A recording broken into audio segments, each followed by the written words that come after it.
Hey, what's up, guys? It's your boy Swan Belcher. Today, I want to get into some nitty gritty. I'm actually kind of deleting a couple things to make space for our next home loans for everyone training. So, like, what I typically do is I'll have like a Google Drive, right, and I'll fill it up with videos, course materials, workbooks, scripts. And of course, over time, the recordings take up a lot of space inside of the drive. So I have to start like deleting stuff. Okay, so I'm in this point of like deleting some of my old coaching videos. And I wouldn't say they're old because they're from this one that we're gonna drop today that you guys are gonna get a chance to see. This one is actually from 2019. Okay, so this is 2019 when I first started my weekly coaching calls. Essentially, the weekly coaching calls are on Sunday at 9 p.m. I go through and I deep dive a topic and I give everybody homework so that way you can implement in your business along with me. So that way you can work on your business every week. And this is one of those coaching calls. Now, at the time, we were doing really long coaching calls. So, and that's because it was packed so full of just information. But instead of just deleting it and getting rid of it, I figured I'd just share it with you guys. Like it's not gonna do me any good just deleting it. It doesn't make any sense. But if you guys see any value in anything, definitely drop it in the comments below. So that way, maybe tag the timeline. So that way other people can kind of, check it out as well.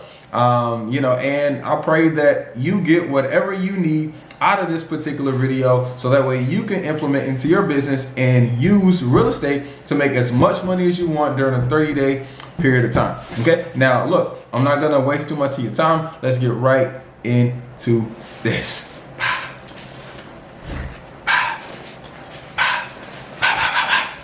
Okay, now we're really about to go. It's all good. Yo, what's up, Norman? How you feeling, brother? Doing pretty good, feeling pretty good. How about you? Word. How was your week?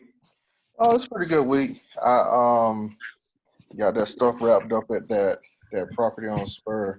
So I got closing for that on Tuesday. Nice. And then I took the ad down, but I did create a schedule for the VAs. Okay, nice. So I got a detailed schedule. I was going to ask you a couple questions about as well, but Yeah, what kind if of you schedule? want What to. kind of schedule did you put together? So it starts out. So I'm gonna go through it right quick. Hold on. Okay. So on Mondays from 10 to 11, they doing list pull and skip trace. And Okay. then from 11 to 2, they doing SM send a text message. Um, Lunches from 2 to 3. Follow up warm calls, warm leads is from 3:30 to 4:30. They cold calling from 4:30 to 6:30, and they updating the tracker and the daily reports from 6:30 to 7. Okay, nice. How are you gonna have them go through warm leads? Mm-hmm. Pretty much follow up. So like say for instance, what I was thinking about doing is sending out ringless voicemail first, Yeah. and whoever responds back, go through those people first Yeah. and then see if we can catch something out of there and go Yes. from there. Well, yeah. Well, how about you just have them answer live? Say it one more time. So, like when you shoot out the RVMs, how about you just have them answer them live when people call back? How do I get them to answer? Well, yeah, that's another thing. Where do I get multiple numbers? I know I have used several different platforms, but who do you recommend? Call real. Call. Yeah, call real. And then when you have Zen call, you'll also buy different numbers on Zen call too. But I use call rail and I link them to the Zen call number so that way the cold callers can answer the ringless voicemails live. Um, Got you. yeah, I like when they answer them live because not many investors are doing it. Most investors let their people go to a voicemail. So if you're the one answering live, you're probably gonna be one step ahead of the curve. What's your thoughts about doing the follow-ups later in the day versus earlier? I kind of have them do everything at once. I don't give Mello a schedule. So like, see, Okay. um, since I'm in charge of the RVMs, honestly, I should have a VA that's only doing my marketing for me, but I do the marketing. So it's my responsibility to do the RVMs, and I just let her know, hey, I'm sending out RVMs at 1 o'clock. So she knows, hey, to be getting incoming, she's going to be getting incoming calls at 1. So You how did know, you keep her? How do you keep her on schedule, or how did you keep her on schedule from the beginning to make sure that she was doing what she needed to do? well, And how, number one, we like, have. is there any way that you can track? I know is a way that you can track the code caller or the VA to know when they're doing work and when they're not doing work. But did you just let her go freely and trust that she was doing work, or So on ZenCall, the only thing you can see is when they're dialing. So that's how I pay them. I pay her on when she's in ready status. So if she's not in ready status on ZenCall, I'm not paying her because I don't pay on Upwork. I pay off of Upwork on PayPal, so I can pay less and they can receive the same amount. Because Upwork takes like whatever fee they take, so It's I can pay 25%. less money and then they can make the so? same amount. So you got her cold calling. You got her doing taking a break, but you have her cold calling all day, and you'll tell her, "Hey, I'm sending out uh, voicemails at 1 o'clock." Right. She And needs then to know so what. then she knows, yeah, then she knows she's going to get an influx of inbound calls. But I have her on the dialer no matter what. So even if I have her going through Zillow and pulling for sale by owner leads, she's still on the dialer because she's not always talking. There is, you know, there is like blank spots in between when she's answering. So um, yeah, I just let her know, hey, you need to have dual screens. We got dual screens in the office. You need to have dual screens where you work. So, yeah. Do you how do you do your reports? I didn't see that in the drive. How do you The do only your daily so the report? only reports I have her do is an end of day report. Okay, It says how many calls that she made, and of course, I can easily see that in ZenCall, but I just have her do it for convenience. And then what leads she had all day long.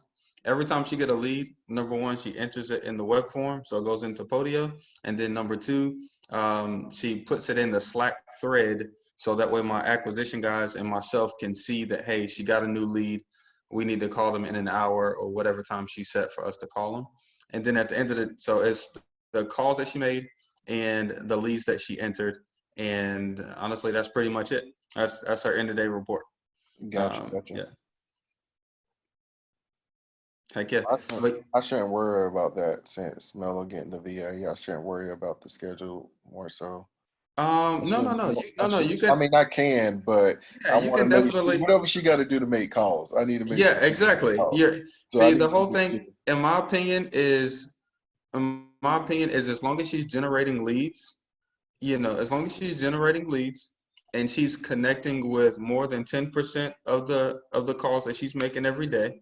I listen to some of Melo's calls, and as long as she isn't doing anything out the way, I'm letting it roll. I'm letting it Right, flow. right. I might correct her every now and again, but if I see that she's entering leads, she's getting the results, and I'm making deals, it ain't nothing much to, Yeah, all we want is results. yeah, all we want is results. So, as long as I'm getting some results, I'm fine. Gotcha. I'm fine. Yo, Ant, what's up, brother? How you feeling, man? Welcome to the party. What's up, Ant? Yeah, there it is, Anthony. Yeah, What you close this week? yeah. No, I can't hear you. We can't hear you. Uh-oh. Get your sound right, Matt. I hope you're doing all right. Yeah, man, I'm doing good. I've been on the phone so much I kind of lost my voice. So, Okay. but yeah, man, I'm good. Oh, that's a good sign. That's a good Yeah, sign. You've been I got some juicy follow-ups that I'm gonna get back to this week. So we'll see what can happen from that. So, losing your voice. That's good. One day I made so many. I didn't have headsets at the time, but I made so many phone calls. My like eardrum started hurt because I always had my phone right there. So that's how I knew I was doing a good job. So losing your voice because you're talking so much, you're working hard. That's what's up. I hope everybody had a good week. Hope everybody made a bunch of offers. Um, just make sure you're tracking that, guys. Your incoming driven activities is how many leads you got in that week. Last week, we got like, I think we averaged 11 a day. Okay. Yeah. Oh, yeah. Okay. See, I'm out of town for a week right now. I'm out of town for a week, and this is when we perform at our lowest. Because when I'm in the office and the guys are making calls behind me, I can correct what they're saying. I can boost the morale in the office, with cheers, hyping up, bringing in Red Bulls. But when I'm out of the office, they come in late. They don't make offers. They not making phone calls. It's just. How Yeah. many? So that's my week. That's my week this week. How many of those will we convert? Out of Are those leads? Yeah. So we typically, on average, we're getting like 3 deals a week. That's on average. We get 3 contracts a week. Pretty good. Sometimes we get higher, sometimes we get lower. In this case, we only got 1 deal this week, and we had 2 closings. But on average, we get 3 contracts a week. Yeah. So I think it should be better, in my opinion. But hey, I'll take that. That's what we do. You know. Um, So, but yeah. Yeah. I personally think it should be better. You get me? Oh, I can hear you now. Yeah. Oh, Ant, what's up, baby? Yeah, man. Ain't too much. Norman, Okay. what's up, man? What's up, man? What's up? It's been a little while since we did made some money together, man. Yeah, Nice. man. Nice. And how many deals you closed this week? I locked one up this week. I ain't closed none this week. Okay, nice. You locked one up. Awesome, man. Awesome. How many offers did it take you to lock that one up? That one came from a referral actually. So just talking to people got me that deal. Okay, nice. But are you tracking how many offers you're making? No, I'm not tracking anything. So Stop it. that's Stop it. that's the first thing I need to fix, man. Okay, you use what CRM are you using? Podio. Podio. Okay, nice. And you don't, whenever you make an offer, you don't just, have a button that you can click, I made an offer?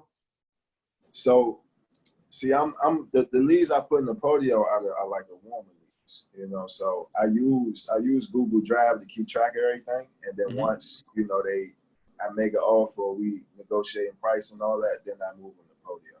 Yeah, exactly. Yeah, we do the same. So once they actually want to sell, the lead goes into Podio. But what I'm saying is, so great. The lead goes into Podio. You talk to them.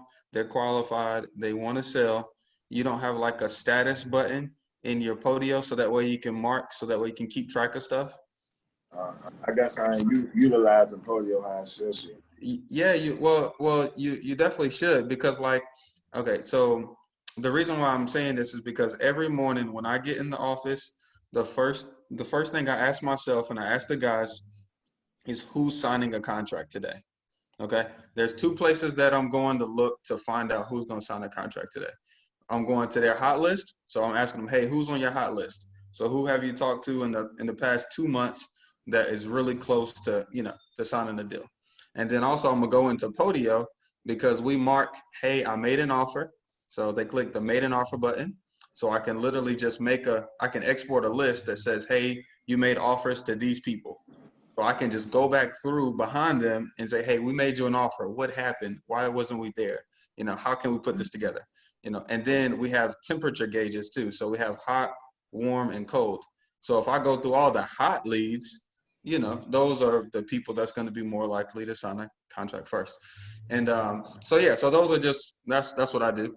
So if you can get into your Podio a little bit more, or hire an acquisition guy, so you have time to get in your Podio a little bit more, so you can deep dive that. Okay. That's what's up. We'll work on that. We'll work on that Podio. That's important though. Do you have a VA yet? Handling your text messages and calls? Stop, Anthony. Stop, Anthony. Stop. Yeah, I mean, but that was gonna be one of my questions today for you, man. I was gonna see which one would you go with? Would you pull leads and get a cold caller, or would you go digital? Question: how many records do you have already? Not leads, but just records that you've skip traced or that you're texting or whatever. Maybe 5,000-10,000. Okay, cool. You don't need any more. You don't. So I would just hire a VA. I would get a dialer, hire a VA, and use the list that you already have. You know what I'm saying? And just have them go back through that list that you already have. I wouldn't pull a new list. Me personally, I wouldn't pull a new list. You know what I Okay. mean? So you will go through the old before going digital or anything. Yes, 1000%, 1000%. Especially right now. So like, I was telling somebody, we slowed down on our RVMs, you know, because right now the market's a little different. So it ain't no need in spending. We was spending 15 grand a month on marketing. So now we're kind of down to like 5 or 6. I got to look at the P&Ls at the end of the month and figure out what we really are. But now we're down to like 5 or 6 grand a month on marketing. And that's because there's less buyers in the market, right? And there's a bunch of uncertainty. So it's not saying that we're not doing more deals, but the assignments are a little bit less right now. So that means we got less money to play with. So instead of doing a bunch of new marketing, we're just going back through records. In ZenCall, we had 200,000 records. In ZenCall, we got 200,000.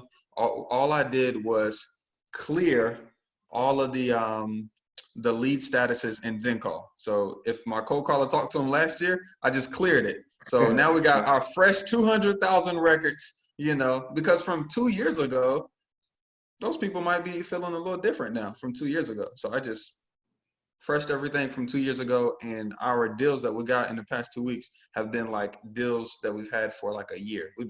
We made them an offer a year ago. So fuck yeah, I would definitely go back. Okay, great. So let's get into this. We'll have some more Q&A at the end. Hey, y'all, right now we're talking about I want my new guys to be on here. I don't know where Langston is. But yeah, we were talking about last week, you know, how to get started. Pretty much the basics of how I got my first 2 deals, and just like, you know, needing very little money to do this. Okay. Last week we went over driving for dollars was my first one. So I used Deal Machine to keep track of that. I didn't use the Deal Machine skip tracing services because I thought it was trash. So we went through and we got 50 a day. We went home and we skip traced those manually, and we called them and we text them. And then we went to the courthouse and got 100 probate leads and got the information that we talked about last week. Okay. And we called them and we text them, and we followed up with them every 30 days with an RVM. Okay. Now, okay, people start calling back. Okay. People will start calling back and they're talking to you about their houses. Okay. This is just, whew, I'm so excited about today. Okay. So number one, you are the expert. Okay. You're the expert. You shouldn't, when you get on the phone with them, you shouldn't feel nervous. You shouldn't feel shaky. Even if you don't even know what you're talking about, the person on the other line should feel like you're the expert, you're enthusiastic, and you're confident about what you're doing and what you know. Okay. So if that means something as small as standing up will help you. Okay. Something as small as smiling while you're on the phone is going to help you. I promise. I promise. And also your tone as well. Okay. You don't want your tone to be down here, talking low, slow. No. Now, if they're, you know, I will say you have to kind of match them a little bit, but you don't, your tone doesn't need to be down here. You don't need to be saying down tones. You need to be saying, hello, you know, you need to go upward. You need to go upward with your pitches. I promise it makes a difference. It's stupid, but I promise it makes a difference. Okay. When you open up the phone call, right? So you get the lead in, of course, it's in Podio, so it's a warm lead. They want to sell. Okay. When you open up the phone call, you're saying, hey, Mr. John, how you doing? You're assuming it's Mr. John. Okay. You're assuming it's him. You're not saying, hey, can I speak to Mr. John? Hey, is Mr. John there? Nope. You're assuming it's Mr. John. Hey, Mr. John, how you doing? If it's a female that answers the phone, hey, Miss John, how you doing? You're assuming it's John. Okay. That you're doing that because when your mother calls you, she don't say, hey, is this Anthony? Hey, is this Norman? No. She says, hey, Norman, how you doing? Okay. So same thing. If you just assume it's them, they're going to assume that you know them and they're going to stay on the phone, right? Because we're fighting for the first like 5 seconds of the phone call before they hang up, okay? Once they answer, we like to drop a ball, okay? We like to drop a ball and build some rapport before we even get into anything. You know, hey, Mr. John, how you doing, brother? Oh, I'm doing good. Who's this? This is Sawan. You know, I was just calling because my assistant said that you might got a house that you want to sell, and I just want to talk to you a little bit about that. Oh yeah, I talked to her earlier today. Well, what did I catch you doing? Boom. Okay. Oh, I'm just watching TV. You know. Oh, okay, what's on TV? Oh, the NFL draft. They doing everything virtually. Boom. We're now we're not even talking about real estate. We're talking about rapport. We're talking about bringing his walls down. We're talking about building trust, being humans. That's like the perfect question. What did I catch you doing? We do it pretty much on every phone call. You know, or sometimes we'll state right now in the times we're in, hey, are you staying safe? You know, oh yeah, we're not going out the house right now. And it just, that rapport at the beginning of the call, number one, we're fighting for the first 5 seconds before people are disinterested. Okay. Number two, by the time they even realize you're just having a conversation with them, you're 3 minutes into the call. You haven't talked about any type of real estate. Okay. Next, people like themselves. Okay. So find a way to relate to them. Okay. So if you hear a dog in the back, say, hey, I got a dog too. Yeah. What kind of dog you got? Okay. Also, this is a little hack. Okay. Sometimes what we'll do is while we're talking to the person, we will search them on Facebook, or you can use this for follow-up. Okay. We'll search them on Facebook or on Instagram, and then we'll see kind of what they like to do or who their friends are, or if we have any common friends. Okay. What all that's going to do is just build up trust. Okay. It's just going to build up trust. Why are we doing so much in rapport? Because they're your friends. You're trying to get them to be your friends. Okay. When you're talking to your friends, like, hey, bro, you're my friend, so I'm gonna give you this deal on these shoes. If it was somebody else, I charge you $500 for these Yeezys, but you know it's you, so I'm gonna charge you too. So that's why we're doing all of this rapport in the beginning up front. Okay, it's okay to have long phone conversations. I promise. Okay, the law of congruency. If you go on appointments, the only time we go on the appointment is if they say, number one, if we're close on price, okay? If we're close on price, and when I say close, I mean, you know, $20,000 away, okay?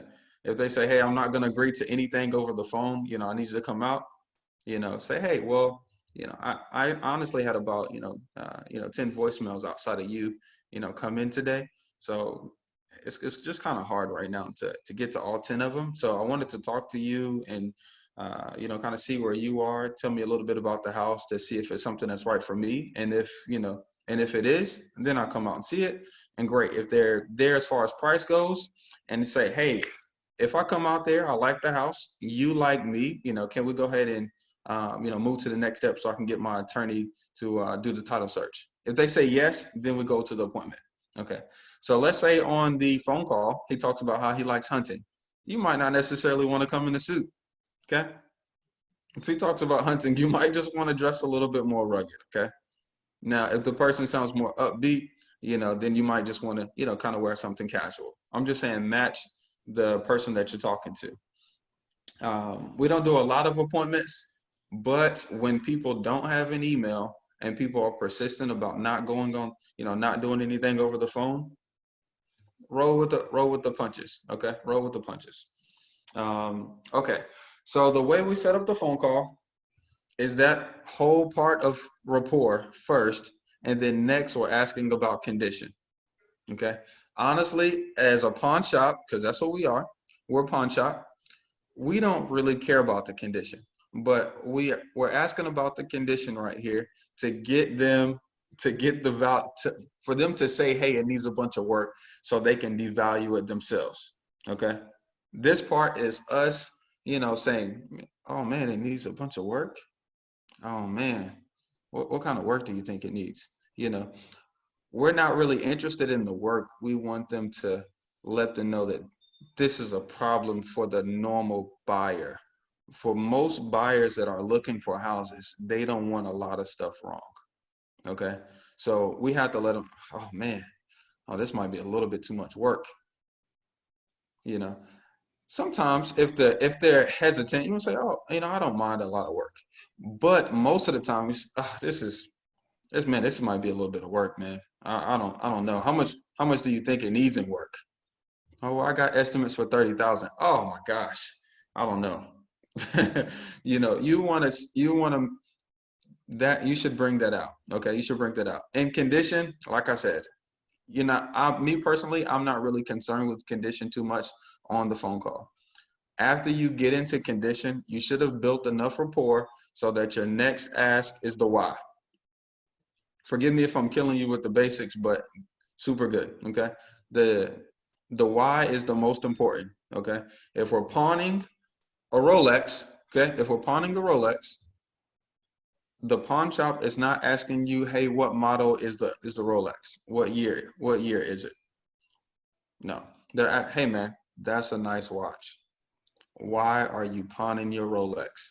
I thought the Rolex was a man's dream. Well, my wife is leaving me, so I gotta get an apartment ASAP, and she took all the money out of her accounts. Okay, how much does it cost you to get an apartment? Well, I was looking and it said I can get $1,000 down and $1,000 a month. Okay, so if I give you $2,000, you're cool with pawning your Rolex? Yes, boom. Nothing with the Rolex, okay? It has everything to do with his problem, okay? Especially right now, there's going to be a bunch of problems that people are running into. We're already seeing it in our office. I lost my spot. Okay. Okay. Like I said, tonality, things to mirror, vocabulary. No, I don't want to go over that. Okay. When you're getting objections from the seller, one of my best closes, I feel like, is feel, felt, found. Feel, felt, found is a closing strategy. I didn't come up with it. We learned it in the car business. It's more of a story. Okay, it's more of a story. Because once they give you that why, you kind of want to dig deeper into it.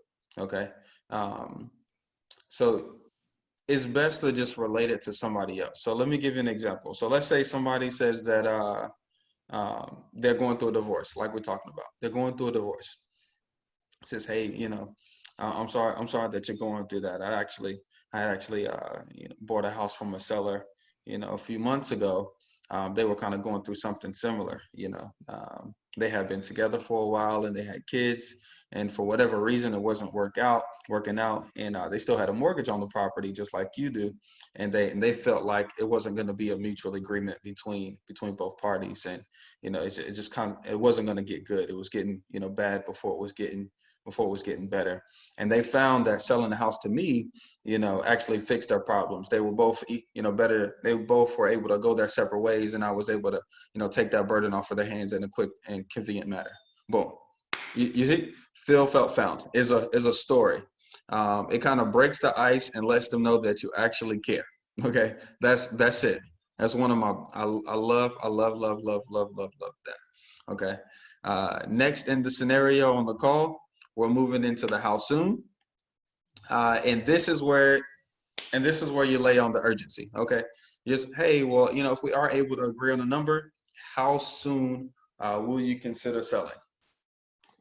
So let's just say there's two different types of urgencies. Okay, urgency is they either have some type of larceny, like what I mean is like they're in foreclosure, so they need to sell before the auction date, or you can set urgency by like scarcity. Okay, we use the scarcity a lot, but you really need to realize your personality types. Okay, okay. Let me back up one sec. Personality types. There's 3 different types of personality types, and if you can realize which one you're dealing with, you can use that to your advantage and negotiate that the best. Okay, some people are emotional.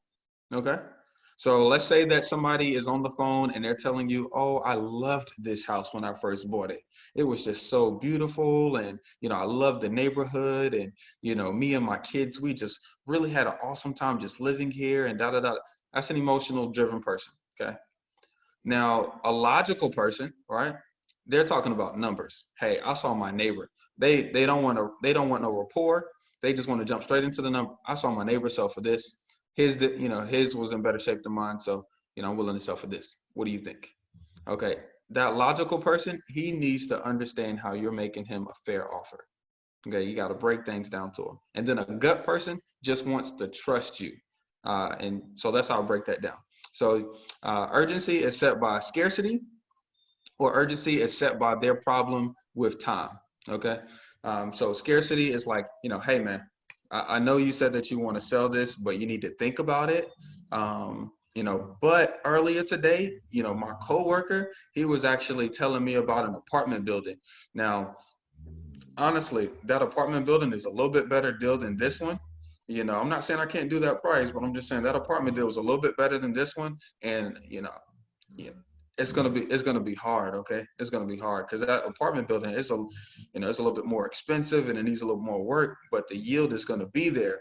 But look, I told them that we promised you that we're gonna buy your house first. So, I just wanna go ahead and agree that we can do $20,000. I'll send you the purchase agreement right now, and we can set aside the funds before my partner, funds the deal on that apartment deal. Can we move forward with that before we, because I hate to lose out right now. That's scarcity, all right? That's scarcity. I hope everybody got that example. Okay. And then, of course, scarcity against their problem is you always want to deep dive their problem. Who was it? It was somebody on the call. No, it was actually one of my acquisition guys. So he says, hey, I want to sell the house. So he wanted 100 grand for the house. Our offer was 30. Okay. And yeah, so our offer was 30.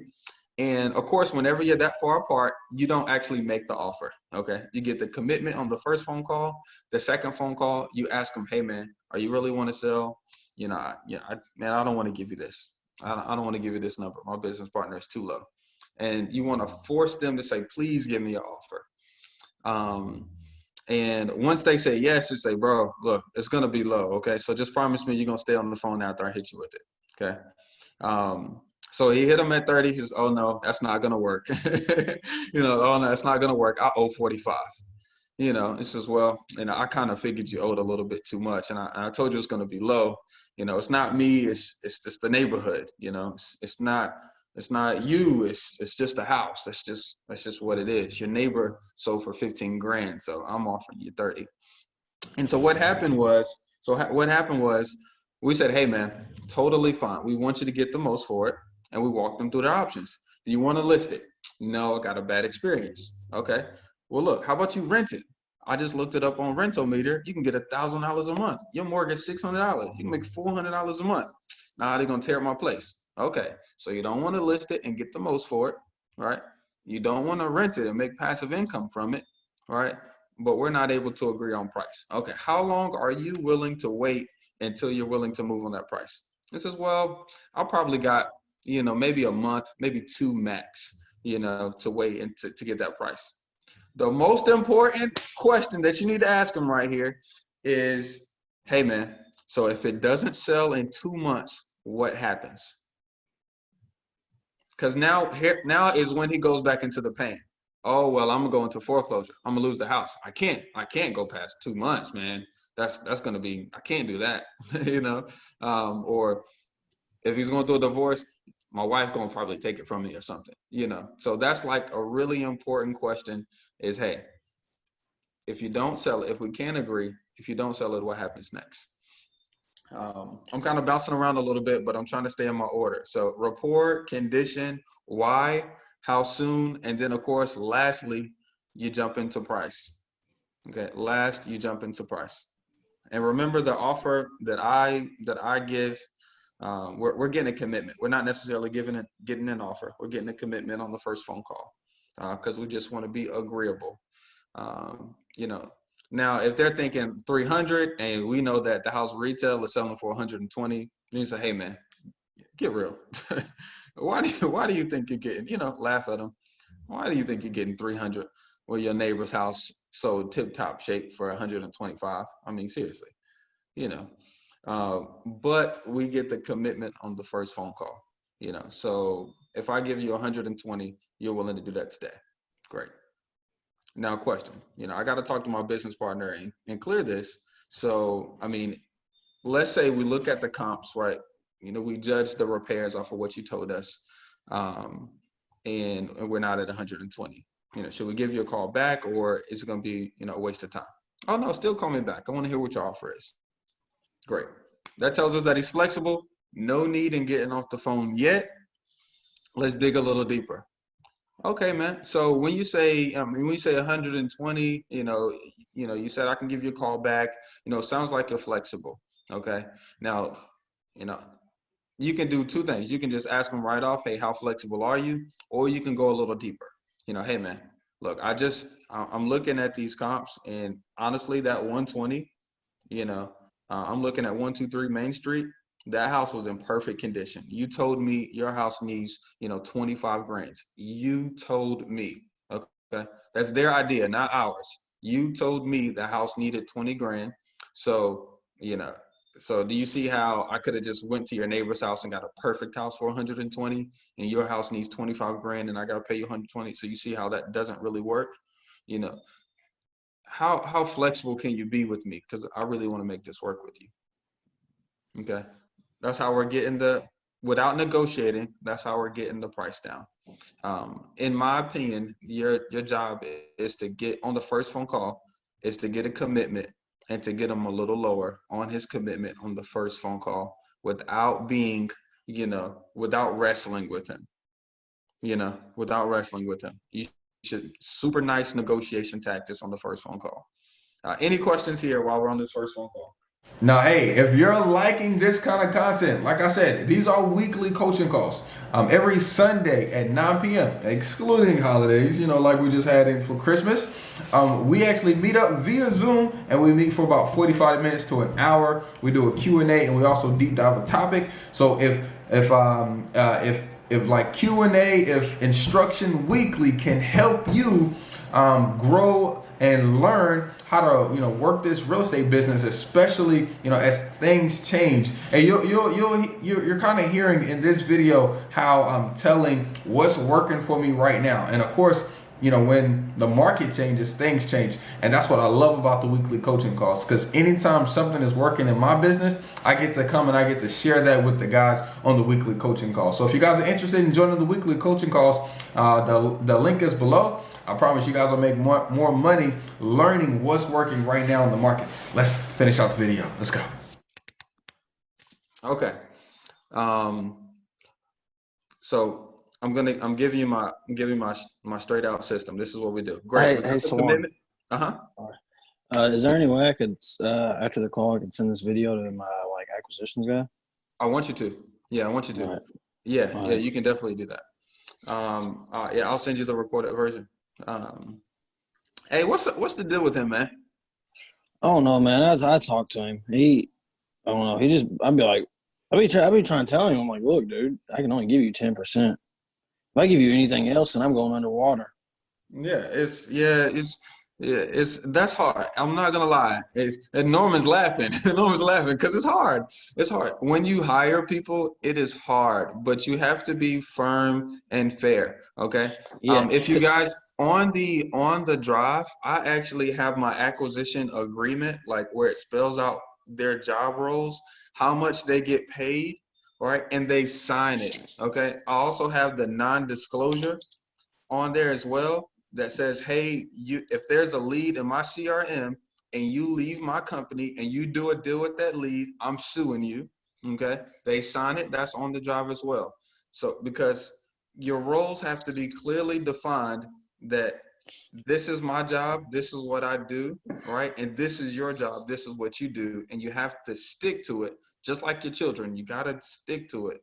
Don't be flexing on those payrolls. That's not, anytime I've ever flexed, he just they ended up getting wiggly and leaving. So I don't flex no more. Yeah.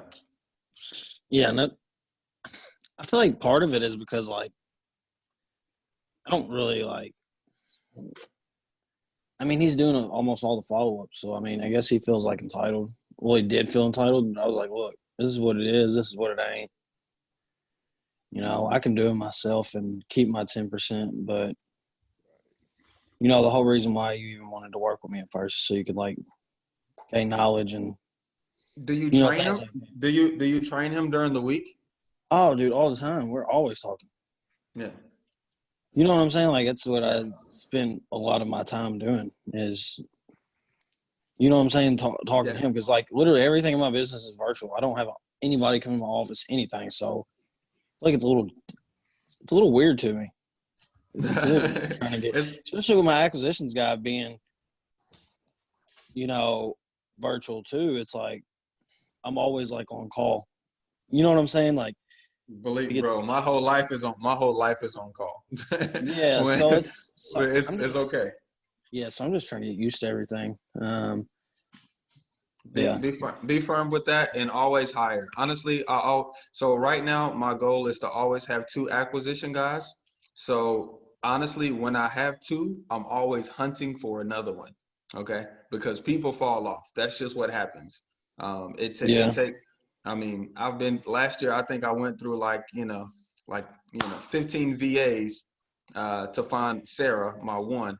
I already had Milo, so I had Sarah, and so you just something that you're always doing is hiring. Yeah, so I got one other person who wants to, kind of hop on board and work for me, and I told him it'd be commission based only, and he said he's fine with that. Give them the agreement. Give them the agreement so that way you can make it.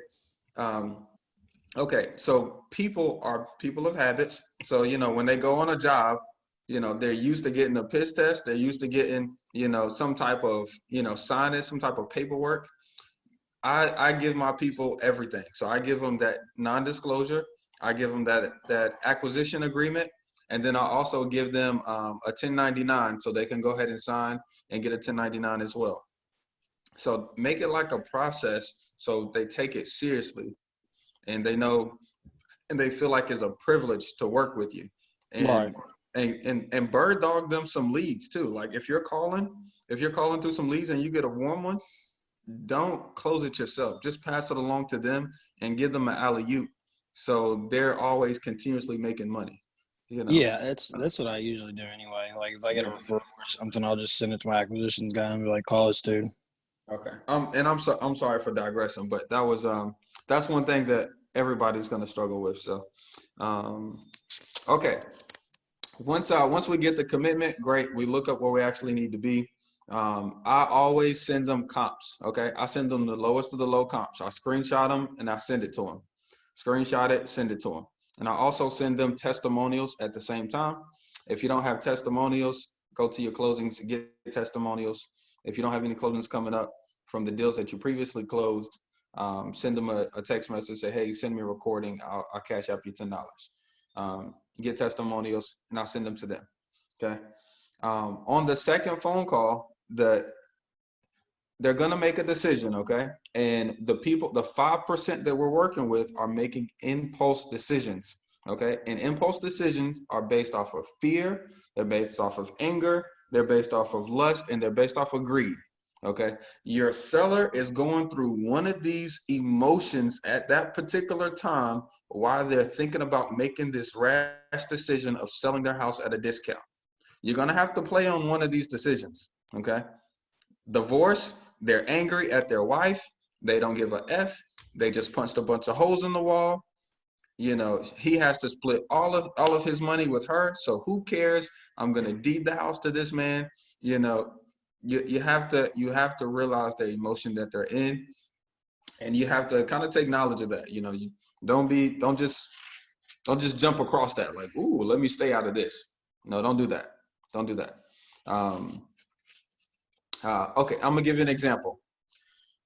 We got a deal last week that I'm closing on myself, and we're talking to the ex-husband, They're divorced already. We're talking to the ex-husband. We get all the way to price. And he says, hey, well, just call my ex-wife about price. Just call her. Just talk to her about that. I don't want nothing to do with that. Okay. So when we called the wife, we started at the beginning, rapport, condition, why, how soon, and when we got to price, the first thing we said was, hey, we already talked to your ex-husband, Calvin. He said that he's okay with moving forward with selling the house for what you owe. Are you okay with that? She said, well, all I need is 1,000. If I could just get 1,000 outside of the mortgage, I'm fine. Okay. Because, okay. And think about this. Think about this. Because he told us to call her. So he was okay with whatever she said. Okay. We're simply, hey, ma'am, your husband said he's okay with selling for what you owe and moving on. Are you okay with that? She said, hey, I just need 1,000. Okay. And we end up giving him 1,000 too, because of course, since she wanted 1,000, he wanted 1,000, but totally fine. It was a subject to deal, so we're giving him $2,000 up front. So just remember to think on your feet and to play on those emotions, because I promise they're in some type of emotional roller coaster. You probably came out of pocket, what, about $700? For that deal? Because you're gonna rent it out. You're gonna get Yeah, I'm gonna rent it out. So the mortgage is 309, and it's gonna rent. it's $26,000 owed on it. The mortgage is 309. It's gonna be paid off in 5 years. The rent is 850. Okay. Okay. So. Wow. Okay. I'm paying. I always pay just anytime I buy for myself, I always pay our company a fee. So I'm paying our company a $5,000 fee. Okay. Okay. Use and reference partners or investors or lenders, as the overall decision maker or authority member. So that way they don't try to take advantage of you. Okay. I think we all know that. Okay, I'm gonna give you a couple power word, a couple trigger words that we like to use. So sometimes, if to judge how motivated we are, we'll throw in ugly words. Ugly words are like, are you ready to unload this property? Are you ready to dump this property? Are you ready to get this property off your hands? So you're telling me you just want to, you just want to get this property off your hands. You just want to unload it right now. And if they say okay to those ugly, quote unquote, ugly words, they're motivated. Okay. And this is how you just hear it. I know it might sound basic to Norman, but Matt, that's kind of those words. You're just looking for particular triggers that they're saying to know that they're motivated. You need to know what it sounds like. You know what I mean? Okay. So, another way to make it their idea, we're on the second phone call now. The other way to make it, sound like their idea is to use leading phrases like it seems like, it sounds like, it looks like. Okay. You're using these labels to put it on them. It says, hey, well, it seems like you believe that an investor like myself with a cash and convenient closing is going to be best for you, right? Yes. Okay. That's important, because when you get people on a yes pattern, you're getting them to continuously say yes.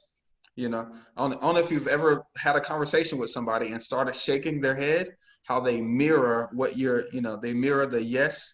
Okay. You want to get them on a yes pattern. So once you hit them with your offer at the end of it on the second phone call, they have a natural notion to say yes.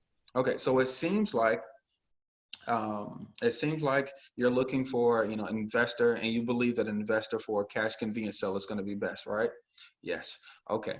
Well, we've actually, kind of come up with something like that, but I still got to do a little bit more digging for my partners. You were saying that you think it needs about, $25,000 worth of work, or do you believe it's more than that? Oh no, yes, I believe it's going to be $25,000 worth of work. Okay.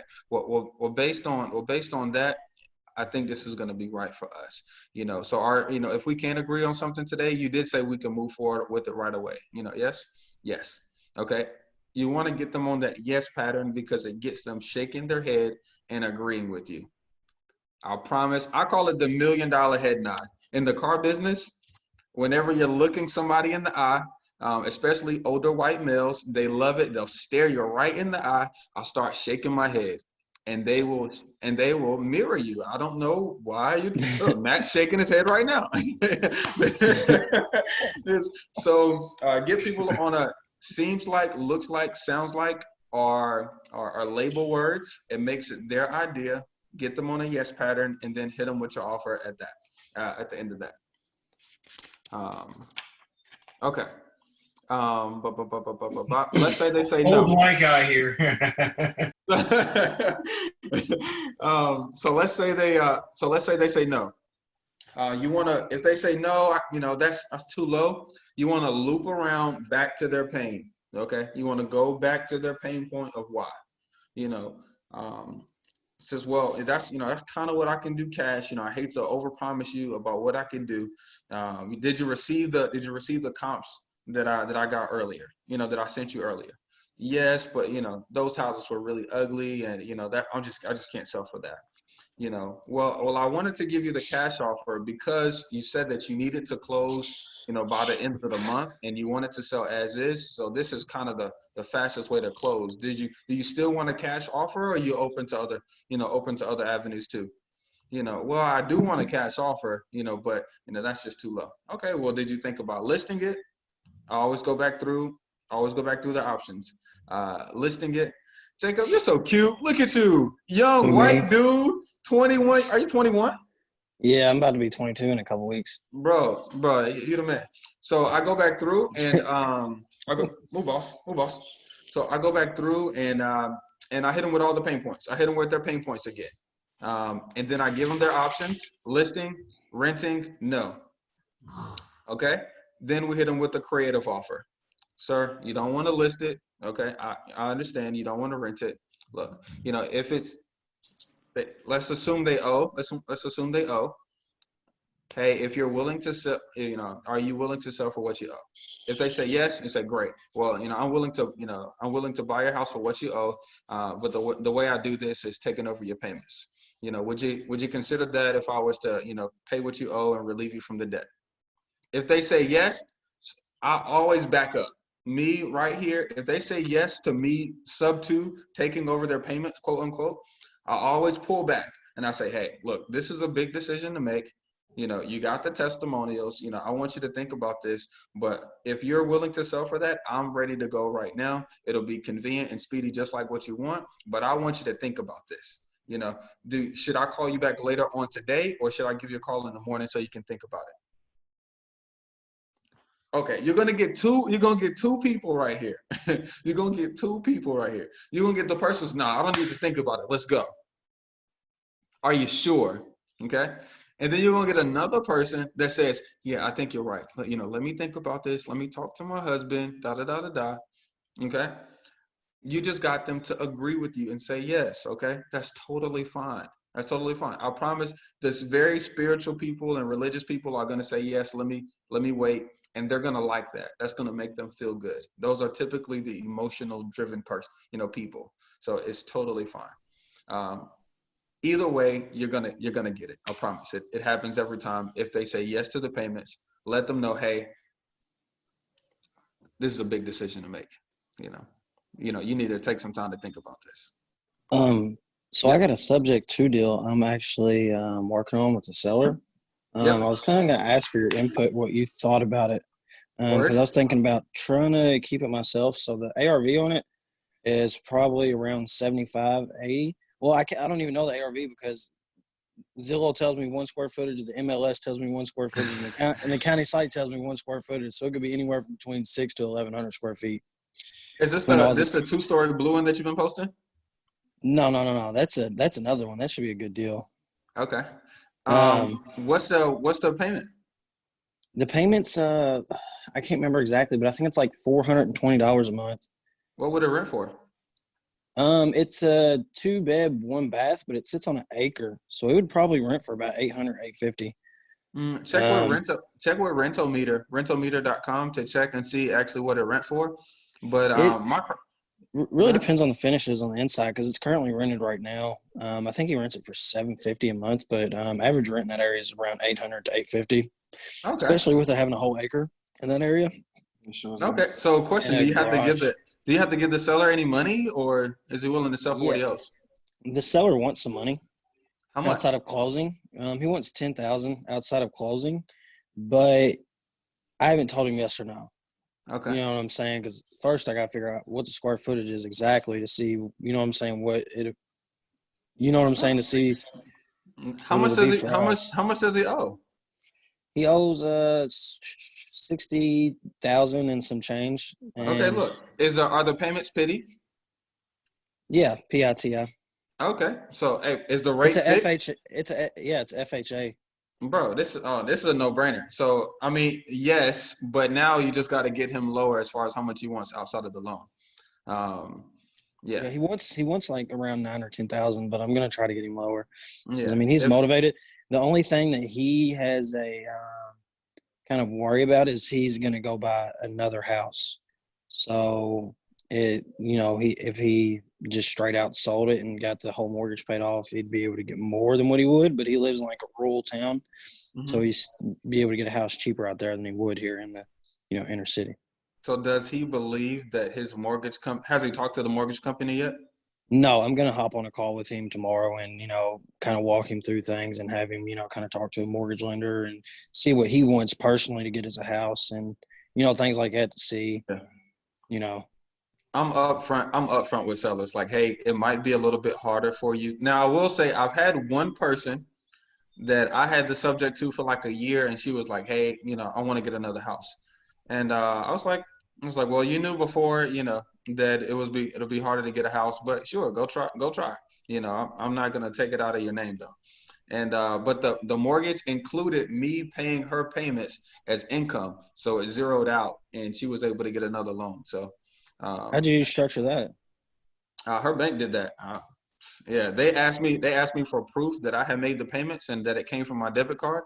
So I just pulled up the bank statements and the confirmations from the payments and sent it to her bank. Yeah, And the only bad thing about the loan is there's 26 years left, but he's like he knows that we're gonna keep it in the loan in place for as long as possible. well, I mean, the good thing is there's a tenant in place already. So I mean, Yeah, and he said the tenants want to stay in there. Like their lease is yeah, up soon, but he said the tenants want to stay. So I'm talking him down to 2 or 3 thousand and making it work. yeah, Yeah, yeah. That's the challenge I had on owning the property at 110 Spur Road. Like the owner was ready for me to sell the property. I'm like, hey, you signed the paperwork, but I got a tenant in there that was a female staying on an acre of lot and never cut the grass, and Oh. it was so stressful. I sold it. It's got rid of it. It was outside of the country. I think the well was about to go out, and I said, yo, let me get rid of this thing. How much money did you make on it? I kept it for a year, so I didn't come out of pocket any actually up front. I actually got $300 up front, and then I made like 250. Well, no, I made like $200 every single month, and I sold it after a year, and I made like $5,000 after 1 year. Nice. Nice. It wasn't bad for no money, but I didn't put nothing in there. Like I signed the paperwork. We had closing like on a Monday, Tuesday. The tenant was in there. Nice. That's what's up. I love those. I So love how those. did one question? What the property that I'm dealing with right now that I just put under contract? I think it's a smoking hot deal. We haven't went inside to take no pictures, but it's currently rented and everything. The outside looks good.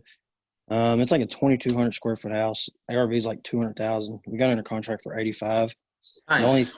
thing is it needs to be rewired for like because it doesn't have central air and the Okay. electric's old. So that's like the only downfall.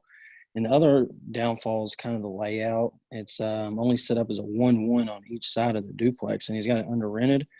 But if you were to take like it has a like 1,300 unfinished square foot basement. So if you use a finished square footed basement, like this house will probably sell for like $250,000, 300,000. But I have objections sometimes with like duplexes and small multifamilies and stuff of like a flipper going in there or, somebody who wants to increase everything of like getting the tenants out. So what do you just tell people like who want to get the tenants out and stuff? Just kind Oh, of, see, I always instruct our buyers to do a slow flip. So is one side vacant and the other side occupied, or what? No, they're both occupied and it's under rented bad. Like it's only rented for $950 total on both sides. Total. And yeah, and like even with it just being ones on each side, you could probably get 600, 650 because it's big. It's like 1,000 square feet each. Are they on Both. leases? Are they on leases, or are they with month to month?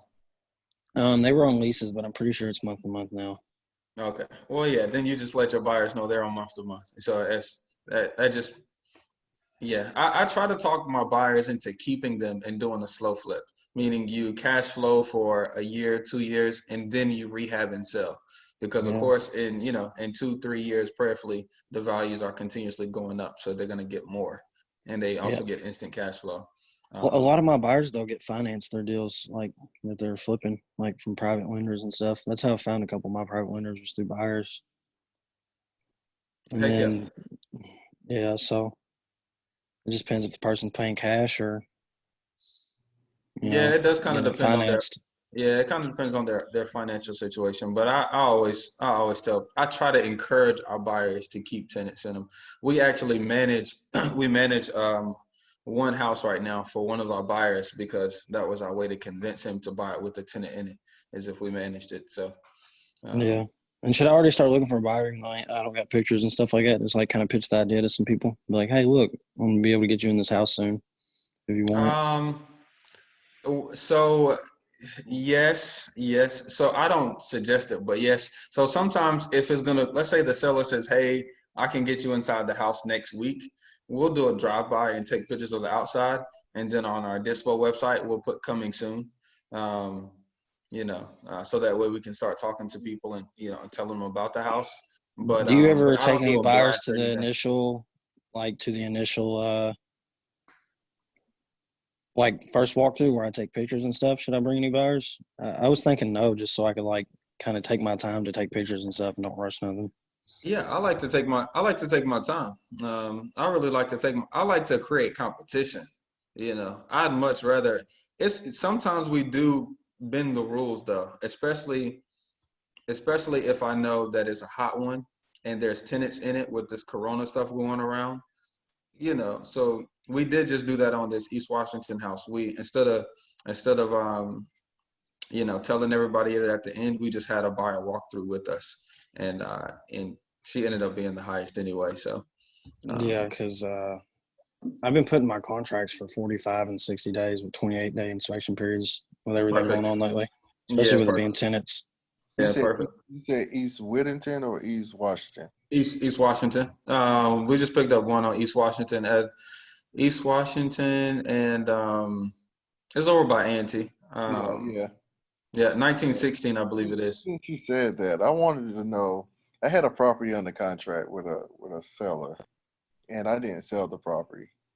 And I know somebody can pick it up. Like somebody else can pick it up. She might not let me get it under contract again, but I know Let's she's go. Let's do a deal. ready to sell. It's two of them. Yeah. Let's, I'm quite sure Anthony know about it, but it's a boarding house. One of them is a boarding house. One of them is a 5-bedroom, fully renovated house. But it's all about location. It's near Martin Luther King. yeah, bro. That's my neighborhood. I Oh, love that. That's my hood, son. yeah, I can pass over. See if we can do something this week. Please, please, I need She it. will not let me. I don't think she'll let me put it on the contract again. I'm looking. So right now, while vacation homes are down, I'm gonna change up my model to group homes. Um, as far as like the vacation houses, so instead of doing the Airbnb, we're changing those to group homes for veterans, and yeah, so try that out. I'll let you guys know how they go. But yeah, so How I'm down. I'm down with that. how hard do you think it would be to do Airbnbs virtually, like in a different market, like specific like tourist places, like because there's like 4 hours away from East Gatlinburg, and it's like a big tourist place, and like I want to own like a few log cabins back there, and Honestly, but it I'm was like, pretty much it was pretty much virtual for us as well. So even though it was in the same city, so we had a guy that cut the grass once a week, and then our cleaning lady, she did all the cleanings. And getting Yeah. supplies. Yeah, she bought supplies, so that was part of her responsibility. She had a checklist. We gave her our checklist, and she had to make sure there was soap and all that good stuff. If it wasn't, she'd have to go to the store and buy it, and then send us a receipt for it, and we pay her for it. But yeah, that was a part of her. She took before pictures and she took after pictures, so just in case they did damage, we could make the insurance claim. So I mean, it won't be hard, but after this whole stop traveling stuff right now, our Airbnb, it's like 3 months in the negative. So I mean, we shut ours down. So I'm not really feeling it right now. Um, but I do like the model because you get a chance to network with a bunch of different people you would have never talked to. Yeah, because what I want to do, I mean, what I wouldn't mind to do is have like 5 or 6 of them down there, and just every weekend I could just go to one of my own Airbnbs Yeah. on the weekend. Just kind of. Heck yeah. Heck yeah. I'm in my father-in-law's house right now, and this is one of his vacant houses, and that's what he does with this one. So, um, yeah. Any questions about acquisitions, guys? Right? Any questions about acquisitions? I know I was kind of everywhere, but What's your thoughts about having a virtual assistant as an acquisition to you know, I personally don't like it, but I know people who run every position they have is run by a VA. Yeah. So honestly, I'm pretty sure I'm gonna, whenever I get enough marketing clients for Facebook to pay Cam what I like to pay Cam every month, I'm gonna get a VA for my disposition. Um, so yes, it could work, but the thing is, okay, you can't have anybody from the Philippines, in my opinion, because you hear how we're talking right now and we're able to relate with streets and roads and commonalities.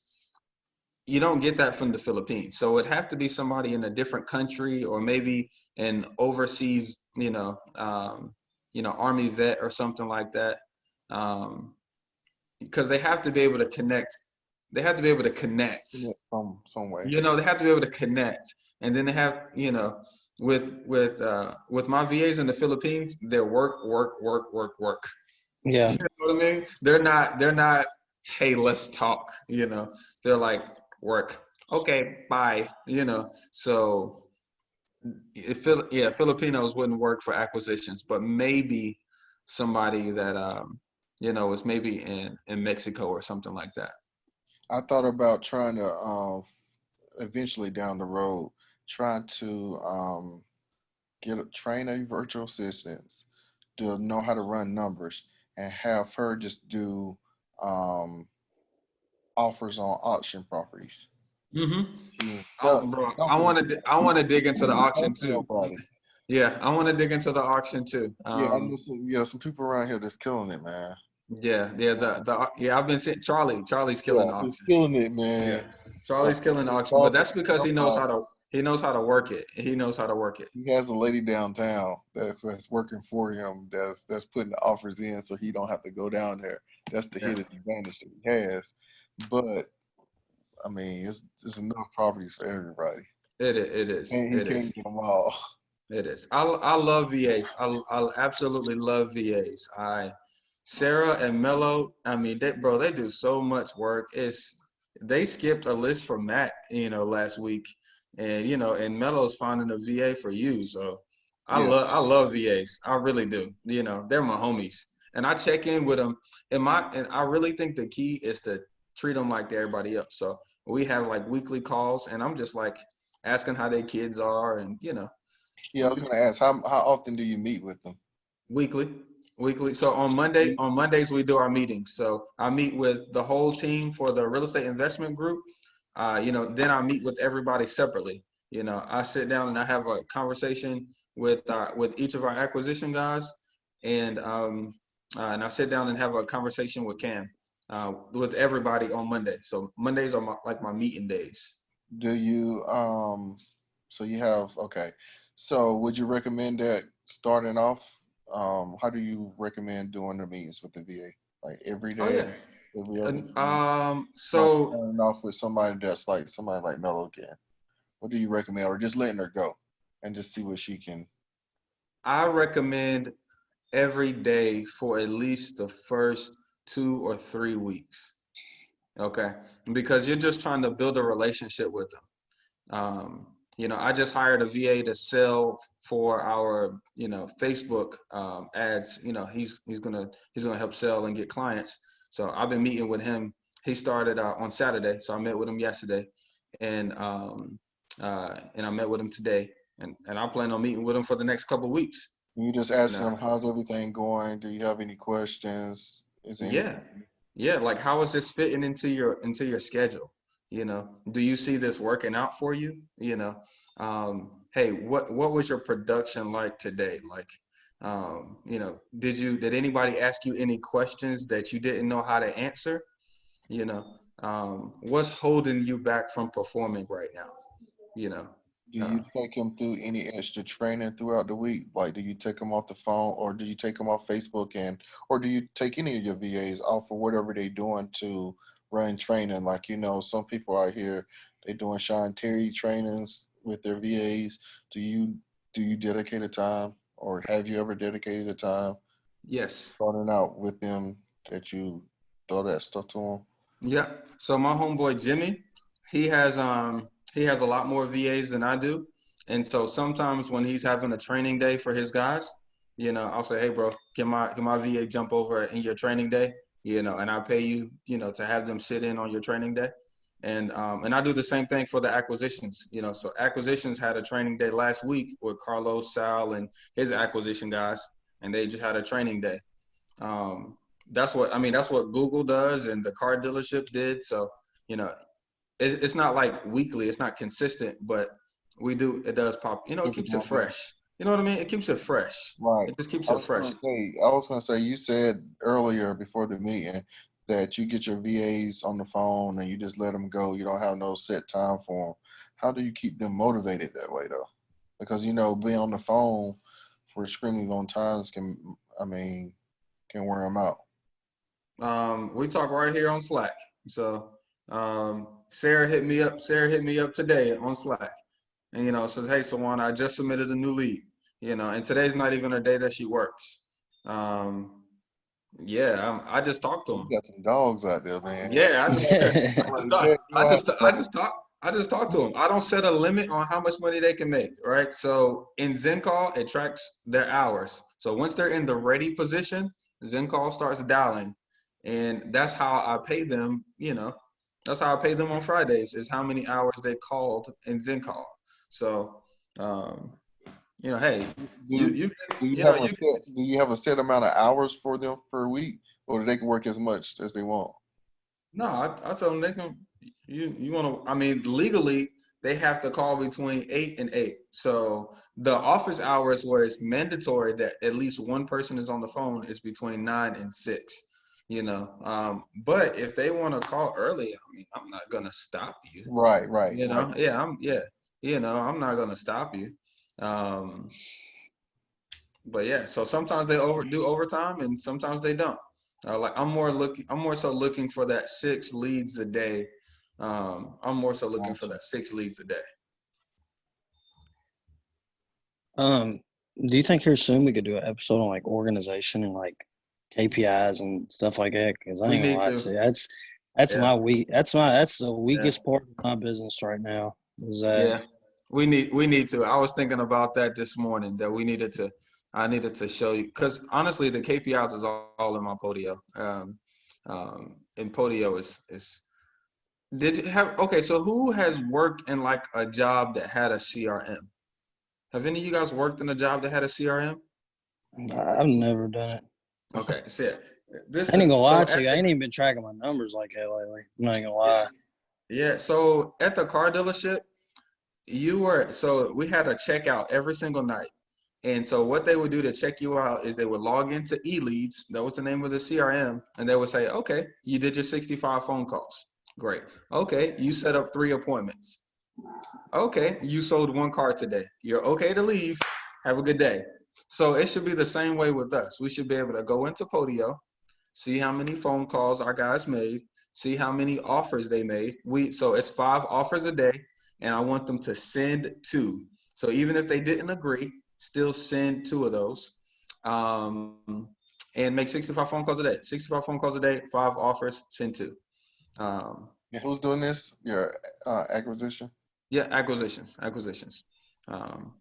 A lot of the time, I'm still making phone calls, but look, I'll be so glad when I get off the phones. It'll be awesome. Hey, Jacob, you have a virtual assistant too, right? Yeah, I've got 4, including my How's acquisitions your- guy. How's your What's- cold callers going? I mean, they're doing all right.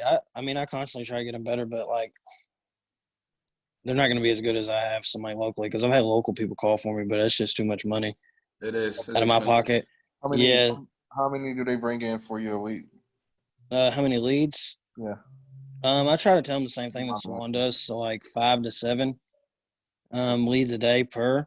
So I mean, usually both of them are probably bringing in like I probably get like 8 or 9 leads. One of the guys is new, but he's decent though for being new. But I mean, there's some days where I see Podio web forms getting sent in left and right. So Right. some days it's more, some days it's less. Gotcha. With the new list that I pulled, I'm not really getting as many as I was, like just doing the niche list. What list was it? The no data list, I don't like it that much in my area. What? Oh, I love the no data list. But I messed up because I didn't filter out land. I didn't filter out mobile homes, land, or like anything like that. So like I'm calling all kinds of random ass like real estate, and I'll see it in the CRM and like a mobile home inside a park where I can't sublet it out. Like it's worthless to me. Yeah, You know what I I'm agree. saying? Like I just tell my guys, like send them a text message, like and be like, "Can you do $1,000 for it?" And they're like, "Yeah." Then I'll buy it for $1,000 and figure out something to do with it. Yeah. Yeah. Mobile homes are definitely tricky, but if they got land, I'll do it all day long. Yeah, if it's got a little bit of land, I'll do it. But like, and then a lot of people that I know that buy land aren't buying land right now because everything going on. So it's like I don't even want to try to focus on land or anything. Like I just want the single family and multifamilies. Like I don't even like dealing with like commercial wholesale deals and stuff like that unless it's like a killer deal, just because it's not really my strong suit. I get the Or biggest deals off commercial, bro. All you need is one. Yeah. I get the biggest deals off the commercial, bro. Every time we get a commercial deal, I mean, we make 20 grand without even thinking about it. We make a 30 So grand how deal do you without how do thinking you how about do it. you go about your commercial? Like if it's just We offer dumb low. It don't make no sense. It has to be a deal. That's how low we're offering. So 60,000 square foot warehouse, right? We don't know how to comp it. I'm not gonna lie. We don't know how to comp it, but I saw the tax value. It looks like it was $500,000 for years, and then it dropped down to 150. Okay. He said he had two wholesalers. He didn't say two. He had 2 investors that didn't close, and they agreed at 150, and that's what he was trying to get. We said, hey, bro, we'll give you $35,000. We'll give you $1,000 non-refundable. Okay. He said, no, heck no, I'm not going to do that.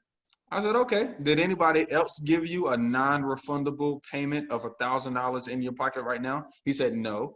So I said, well, I guess that's why they didn't close, because they didn't have nothing to lose. And so anyways, he called us back 60 days later. He says, are you still willing to do that $1,000 non-refundable? It wasn't even about the 35 grand no more. He needed money right then and there. All right. He took the $1,000 non-refundable, and we sold that one for 65 grand. You probably could have sold it for more. I guess is what I'll do is just offer Probably could have sold it for more. Yeah, we probably like could have sold stupid retarded low because I be looking at them like, dude, I don't know how to comp this out. Like, I mean, I guess I could go by how much it brings in and how much the expenses are every month. But then at that point, like I'm trying to do all these numbers. I'm spending an hour just to comp this property out. Nah, And I don't then I do a don't bunch even of know. numbers. Then I don't even know if I comp it out right. Nah, I don't If see. it's like I just, a warehouse, you know what I'm saying? Like, because I don't. yeah. Yeah, I can comp out a multifamily to a certain extent. I'm not as knowledgeable on them as I want to be, but like a warehouse, I'm like, dude, I don't know nothing about this. Like this is out of my, you know what I'm saying? This is out of my. Just make it so low that somebody's gonna say yes. That's how I see it. Because honestly, I know how to comp houses now because we've done 100 houses. I didn't know how to comp a house on the first one, but by the time we got to 30, I was better at it. And then once we got to 100, I'm really good at it. So I figure it's the same way with commercial. I just got to do 100 commercial deals, you know, you know, I'm not going to lie, you know, so I always make dumb low offers on commercial deals. I had a guy that wanted 200 2 days ago. My acquisition guy had a guy that wanted 200 in the middle of downtown Greensboro. And he had same scenario. He had a guy fall through, you know, we offered him 50 and, you know, we'll wait until they call back, Any more questions about acquisitions? Well, it ain't acquisition, but y'all said y'all put a no data list. What is that? No data. Yeah. No data list is simply is old owners. Okay. Before there was computers, people still owned houses. Okay. So no data list means that the county does not have any record of its last sale date. It does not have any data as far as its equity position. It doesn't have any data as far as its year built. Has no data. So that means it's still with the original owner. It's been in the family for generations. So you know, typically when people are pulling their list, they want 50% equity. So instantly those people are out of the equation because there's no data. They don't have any data. So you missing out on the people that's owned houses since 1900s, you know. They did, and they have a lot of family members or a lot of Right. heirs. Right. So you get a bunch of heirs and probate and stuff like that. Wow. That's what I have a I think so. I think I have a video in the drive with how to pull the no data list. Okay. Yeah. I got another question. Matt, Matt, do you have a question? You're on mute. My voice is gone, so you wouldn't know, right? So how many calls does your VA do every day? Like Jacob and Sawan, how many? Oh, Jacob left. Where'd he go? Oh man, his internet probably dropped out. It happened to him last time. How many calls do they do a day? Because I was looking through my report. So at the end of the week, when I pay my girl's name Angela, when I look at how many calls, how many hours, how many calls, and kind of do some averages and get an idea. But the most she's ever done in 1 week was like 160-ish. But it usually averages 60 to 80 a day. And she complains about sitting there for 10, 20 minutes while the dialer is trying to find someone to pick up. And we've sped it up a little bit, but I don't know. I feel like there's something is not right somewhere. But yeah, so Mello makes like 350 calls a day on average. how big is that mailing list that you're working with? Well, you know, we have like 200,000. We have like 200,000 records in our data in our Zen call. So Mine is like between like 3,500, 4,000, something like that. So. Yeah, and honestly, and when we have like 3,000 to 4,000, that's like a month's worth of calling. You know, it's like 3,000 records. That's like a month's worth of calling. She's been with me right up a month now. So yeah. So she might just be coming up on the end of that. Yeah. But the only reason why I have so many is just because I've been doing it for a while. So it's just, it just adds up over time. You're like the real OG. Just been doing it for a while. I just skip a lot of lists, to be honest, not gonna lie. So I'm looking at this service called Text-to-Full. Have you guys ever heard of that? Have you guys ever heard, I use it in my stock education business where you text a code to a certain number. Mm-hmm. So like on your phones, if you text RLT, like real life trading, to 55444, you can build this whole bot that has a conversation, one of which is like, hey man, you want to sell your property? So I'm building something right now. I'm going to turn it loose next week, maybe on social media, and see how it works. It's only like 50 If you get it to work, I want it. Yeah. If you have a conversation, like you can tell it what you want it to collect, right? So it's like, what's your email? Okay, what's your first name? Okay, thanks for your email, Salon. What's your property address? And you can like collect the first name in the first piece, and use it in the second piece. So like placeholder kind of thing. So that's pretty neat. Yeah. Hey, can we, Matt? After you build that, let's get that on my website, bro. I need that. And then I'm also building I have a demo tomorrow. It's a website bot, where someone like comes to your thing and your website, a little thing will pop up and they'll say, "Are you interested in?" And then it gives you like A, B, C, D choices, and you decide, whatever it is. I'm interested in talking to an agent or getting a cash offer, whatever the choices are. You can build it, and then it sends them to a special page, or it collects information, and then it can push anything into Zapier, which goes wherever else you want. It's pretty neat. Same thing with Textaful. The cool thing about Textaful is we do in this stock education business that I have, we harvest a lot of phone numbers. And so with phone numbers, you can do texts, and we actually do RVMs, inviting people to our classes and stuff. Did you ever get an RVM? No, I didn't get the RVM, but I did get the text. Okay, yeah. So we're kind of harvesting phone numbers so that we can send RVMs to people to say, "Hey, we're doing this class on Saturday. It's $199, blah blah blah." So it's yeah, man. So that's part of why I've lost my voice. On Saturday, we're doing this class. Nice. And what we said was we're going to donate 50% to charity, and it's $199. And so we ended up raising like $8,600. Nice. So we're going to donate that tomorrow. Yeah, it's going to be cool. Nice. Super cool, man. Super cool. Yeah, I finally took the plunge and I bought a few stocks. We'll see what happens. We'll see what happens. Yeah. Yeah, I bought some Ford. It of course it went down. I should have known. And but I bought some I bought Exxon Mobil. It went up. I sold, and what did I buy? I bought something else with that. Yeah. But anyway, I ended up buying more Exxon Mobil. Look at those Momo stocks. That's a nickname for momentum. Like the Tesla, the Netflix, the Square, those kind of things. Those are wild. That doesn't mean necessarily buy them right now where they are, but just watch those guys. They'll go all day. Nice. Yeah, I heard that about Tesla. So is that what you normally do, Matt? Yeah, I trade stocks. Yeah, I trade stocks, and I own part of a stock education business. Yeah. So I took over. I'm a CTO of that company. Can I get some information? I'm interested in seeing making money. Yep. Hey man, we'll text RLT to 55444 and you can get free. Yeah. You guys can do it. So on, we already have your phone number, so you Heck yeah. I'm in it. Who do you use for text message, Swan? I use easy texting. What's the rates like there? I put it in there if you want to do it. RLT. So honestly, I'm not sure what the rate is. I'm not gonna lie to you. But I have. It's like you pay for your subscription is based off of how many. I do know. No, we pay $450. We only use this text service for Disposition. So these are the text messages that go out to the buyers, and it has the picture and a short link to our Dispo website for people to make an offer. So you don't send anything for its text message to sellers? No, I haven't started doing that. That's how I got the property on Spur Road. Okay, it was by text.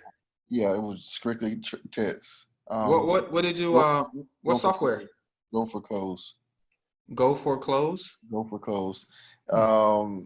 You actually have something, I think, in your post, something in the drive or something. It's the same response and rebuttals, and the only thing you have to do is just follow everything. So you send out. It's just like doing in a sense, like a ringless voicemail, but you're doing it via text message, and then they just flood you. So it's kind of hard keeping up with all the different conversations. Yeah, you can find some people that. Honestly, so you're I'll make sure the VA that we pick up for you can make calls for you and respond to the text messages at the same time. Okay. Yeah, that's for sure. One thing I thought about doing is maybe sending out something similar to what you do, where I'm a send out ringless voicemails one day at a certain time. Then some days I might send out text messages at that time where they. So Jacob introduced me to something called Lead Sherpa. Have you seen that? Actually, the guy gave me like this. Here, I'll send it to everyone. Look at this video. This guy recorded it for me. So Lead Sherpa, you load your mailing list in there, and it sends text messages, and you have like a template. and it'll use it'll take like the address and say, hey Salon, I'm interested in your property. I think you own it, 555 Main Street. Are you interested in getting offer? And then when people respond, it goes into this queue, and you have templates to quickly respond. Yeah, like yeah, he'll say, who is this, and how did you get my number? And then you have a template, and you're like, pfft. So it's this back and forth conversation. You got to stay on top of it, and it shuts down from 8 to 8. Like you can't send any new messages through there. But it's pretty interesting. But this guy, so what they did was in this one of their customer service guys reached out to me. And he said, Matt, I noticed you're a new customer. Are you interested in doing like an onboarding thing and maybe getting some best practices? And I said, yeah. And so he's like, well, make sure you got at least 1,000 leads in the system, and I'll go in there for an hour or two, and I'll record my screen, and I'll give you all this, you'll hear what I'm doing, and it's pretty interesting. So he sent me this email Friday afternoon, and I should have known my phone started blowing up. But he's like, yeah, this guy wants a call between Monday between this and this time. He wants 180. The comps are this. Like he did all this for me just for free because I'm a customer of this. I thought it was pretty interesting. So. Oh, nice. With Lee Sharpa? Lead Sherpa. Yeah. Yeah. So it is a little pricey. It starts at, I think it's like $500 a month, something like that, and you get like how many texts? 5,000 a month. 5,000. Okay. But the cool thing is they just released. So when I ran my very first mailing list through, I think, Need to Skip, there's some numbers they just didn't find. So I segregated. I said just the one they couldn't find, loaded into Lead Sherpa, and Lead Sherpa has their own built-in skip service, and I think they charged me $112 for the ones that. So anyways, I was kind of working off the same list, but didn't have phone numbers, so my VA hadn't called that list yet. And I ran it through and got some more juice Nice. out of the orange. Yeah. Nice. Yeah. Very good. But they also launched just this week. I got an email. They launched the LLC, some kind of LLC lookup service. So you kind of handle those off to the side right now. They have this built-in thing now. So I haven't used that yet because your girl Sarah did that for us. But I might use that in the future, see how that works. Yeah. I heard good things about it. I think Anthony was using Lead Sharpa, and that Norman, have you used it before? No, I just use Go for Close, which is very similar to what he's explaining. It's the same as that thing. Yeah. Pretty much. Yeah. And I use the numbers in, and it goes out between a certain time, and you just sit there and wait, and it has a template for everything. Yeah. So say for instance, if somebody asks you, why are you calling? You just go to the template, go down to why you're calling, just click on it and send the text message. That's all you have to do. It puts their name in there, puts the address, because it starts out, hey, my name is Norman. I'm looking for the address at, it's like, hey, my name is Norman. Are you the Bob? Are you the owner of the property at such and such? And if they text back, automatically on from there. They're motivated. Hey guys, I can show you. I can share my screen and show you. You want to see it? You want to see it real quick? Yeah, let me do it. Yeah, let me see it. I haven't played with it. I've been, I don't know. I'm stuck in my ways, I guess. But I need to though. Can you guys see my screen? Yeah. I got a big monitor, so so this is the one the guy went through. So here's how it works: is I have a campaign, 2 campaigns. The messaging right now is currently disabled, but otherwise you'd see like a list of phone numbers there. You just click next. And for legal reasons, you can't click one button. Like one click has to send one message. Oh, so you really? can literally click it 100 times and 100. Yeah, legally. It's like some spam. Yeah, there you go. TCPA law. But here's how it works. Like I'll show you some people who wrote back. And online, guys, I'm not mad at Tyler online, so I just make up this thing. Hello, Amy. I just wanted to reach out and ask if 101. Obviously, that's like her. What's I'm looking for? Probably Tyler. I'm not interested in selling at this time. Thank you. So then I click, mark as read. I'll your say screen verify the owner. Sorry. I can't see your screen moving. It's still on the same like campaigns page. Oh, really? Dang. Oh, it's okay. I think your internet's moving a little slower because your voice was chopping up too. Okay. What about now? Can you see now? No, do you guys nothing see? changed. I'm not sure what you see. All good, all good. But this is definitely something I need to get into. I just haven't I haven't done it at all.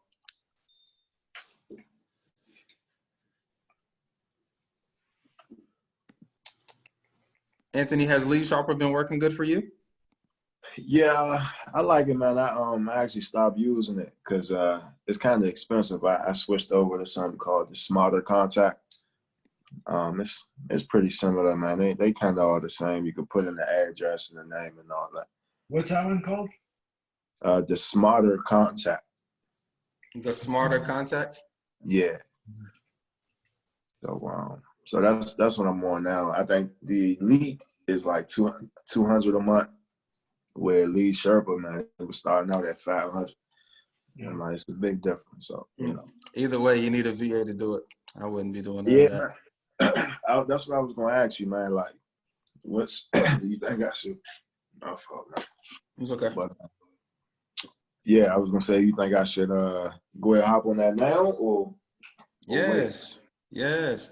Because whenever you have a VA, that's like your lead machine. You know what I'm saying? It's like that's one thing you should be focused on the income driving skills, making offers and talking to sellers, not talking to people who are not interested. So if you have consistently every day, you're getting just leads and leads and leads and leads for you to respond to and to qualify.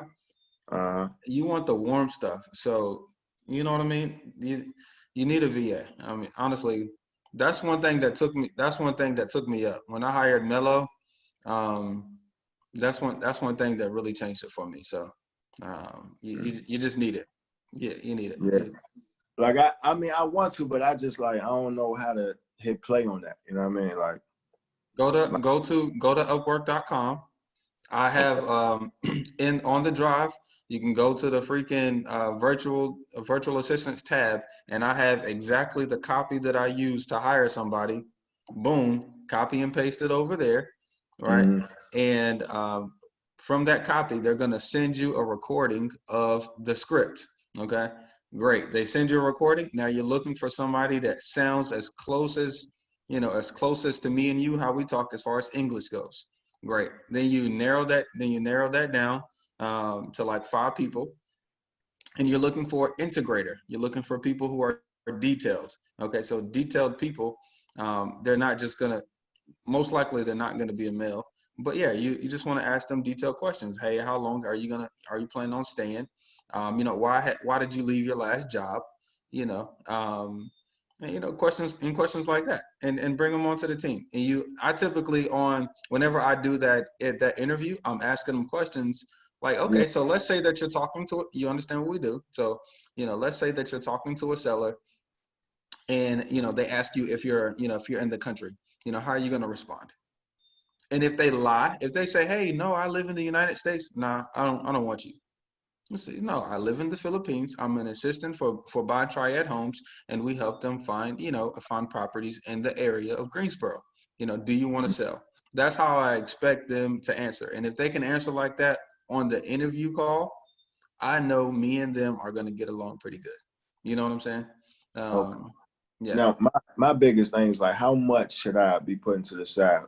Like, how much should I expect to pay? You're gonna pay them $4 an hour for the first 30 days. If they make it past 30 days, you're gonna pay them $5 an hour. Really? Yeah. See, because I've been preparing myself for 10 an hour. For what? You hiring somebody in the United States? I mean, listening to different people. You know what I mean? Nah. I'll pay them. So I mean, if you want to pay somebody $10 an hour, I mean, I'm pretty sure somebody will take it. But Sure. but yeah, but you don't need to do that. You can pay So I remember when I heard Carlos. Carlos told me you can get the best worker, for your budget any day. So you determine what your budget is. You'll be able to find somebody to work in that budget. So for every VA we have, we're spending about $100 to $150 a week on them. And yeah. See, that ain't bad at all. Nah. I was, all right, that's about. Yeah. Yeah. Because every I time can. we talk, I'd be like, I'm gonna do it, and then I don't never do it. You should. You should. Yeah. It's gonna push you. It's gonna push you. Yeah, It's gonna push you to work. You know what I'm saying? The day that you decide to sleep in, your VA is gonna text you at 9 o'clock sharp. Great morning. I'm ready to get to work. Mm. And then you're gonna look at your phone like, oh shoot, they beat me to work. And then at 9:30, she's gonna send you a lead. Says, hey, this is a lead. They're expecting a phone call from you in 15 minutes. That's gonna force you to get up. It's gonna force you to get to work on those days that you're feeling lazy. And bro, and y'all, it happens. It Yeah. happens. You know, it But happens. Yeah. I feel So you.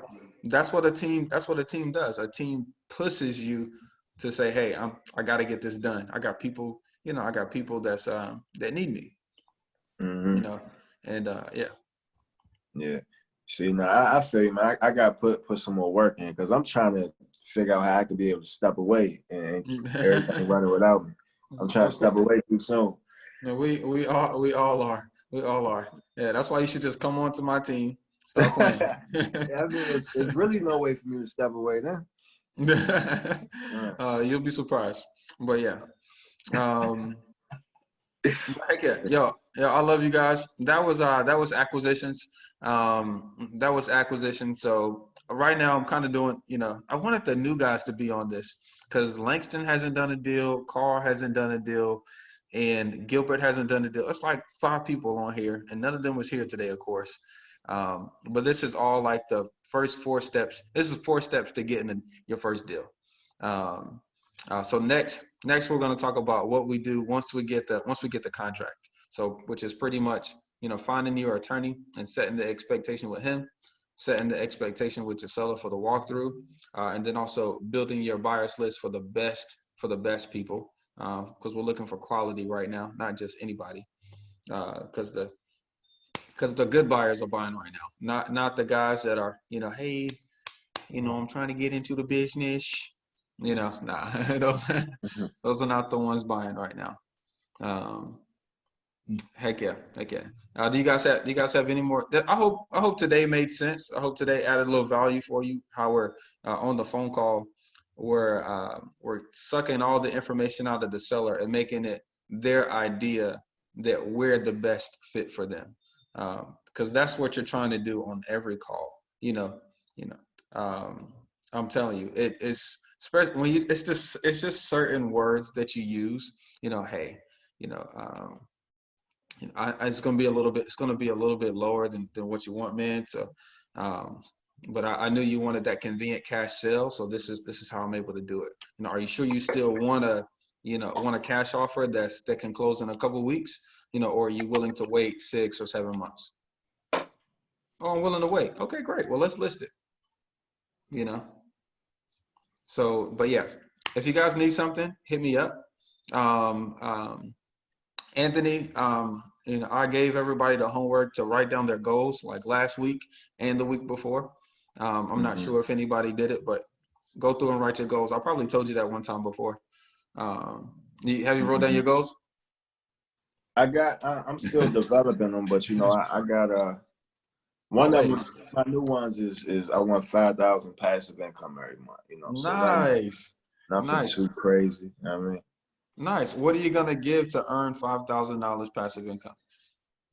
I mean, you gotta put the work in. But like, how do you plan on making that $5,000 passive? Like rental properties. Just trying to. Yeah, so not looking to wholesale every deal that come in, looking to see if it's a good deal for me, if I can hold on to it. Yeah. You know what I mean? You better be glad you didn't hold on to Quail Cove, because that I don't know. HVAC. I should have kept that. I spent a good amount of money on that property so far, but the tenants were cool after we got some of the stuff fixed that they wanted fixed. What property? He sold me a house on Quail Cove, and off of Randleman, 27406. That's the one he had when he had East Bessemer. Oh yeah. Mm-hmm. And they still got East Bessemer? Yeah, they're gonna rent it up for like 1,000. Yeah, I thought That's they was. Issa, Swan. Issa and Hmm? Charlie. You know Issa? Oh yeah. Uh-huh. Yeah, Charlie brother Issa. Yeah. Hey, it's crazy. I don't even I don't talk to people in our market. So having you guys on the call is like it's like these people are like in my backyard. Yeah, it's I like really don't. I really don't talk to anybody. I really don't talk to anybody in our market. I keep my it's head down. crazy because like all of us know each other. Me and Anthony run into each other out in the streets all the time. But here you is don't talk to nobody, but you crushing the market. It People ain't no need to know talk to who you are, nobody. though. People know who you are though. Yeah, ain't no need to talk to nobody. This Matt, forgive us if this bores you, but this No. Hispanic guy came from Lexington to my office, Hey, I was just and gonna say I gotta run. I gotta run, guys. Have a good heck rest. yeah, All right, hey man. We hey bless you man.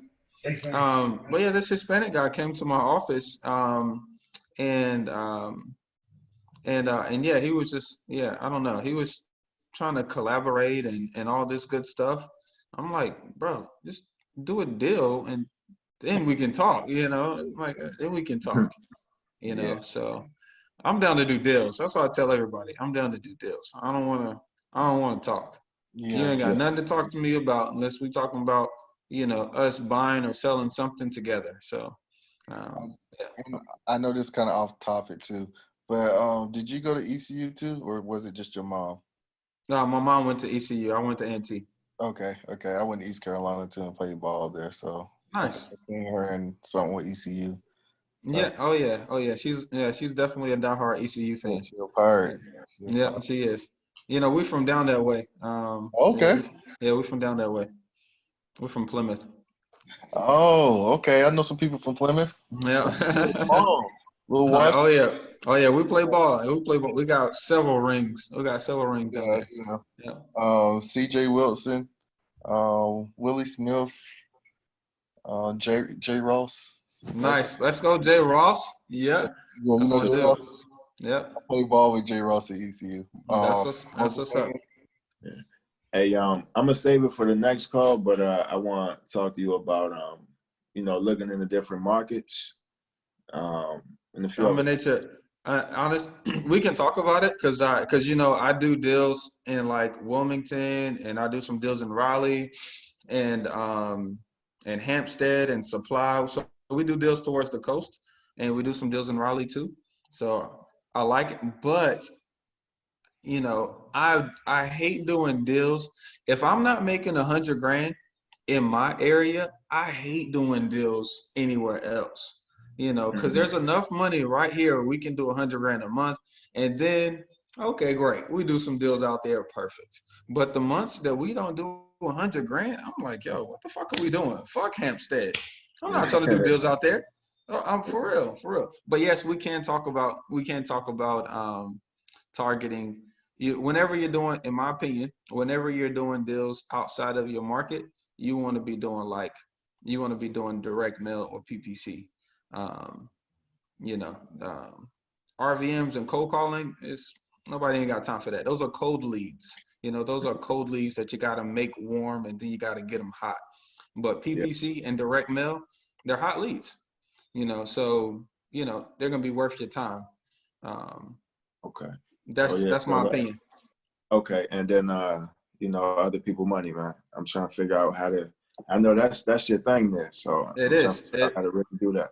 It is. Go back to we had a private money call with Austin, and Austin's raised like 10 million. Check it out on the drive in the coaching call section.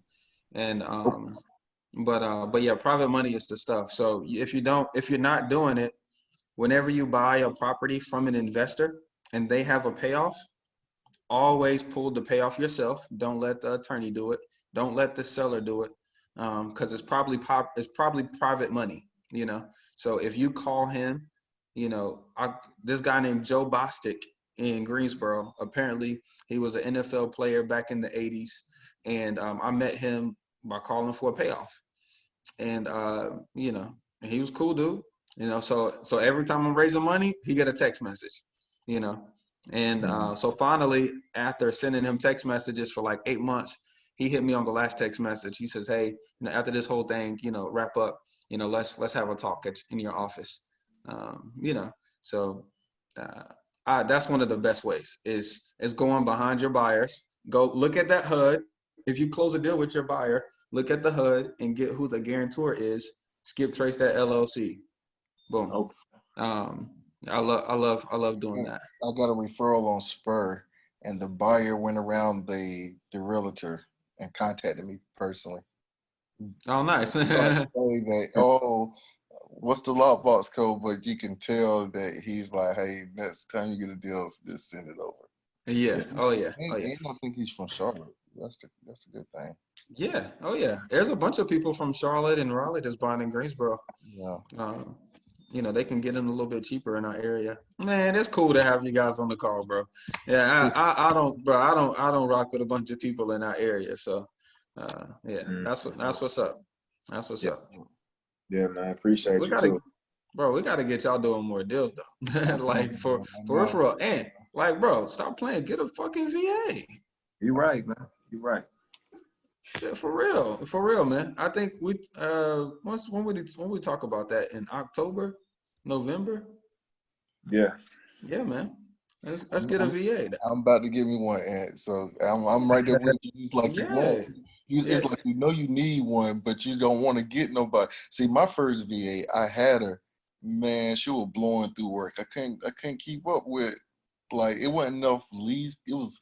I had her going on Zillow and skip trace and follow up with the people on Zillow for sale by owners, but it didn't go good for me. So look, so I have my cold callers, my VAs simply focus on, we're talking about cold calling VAs.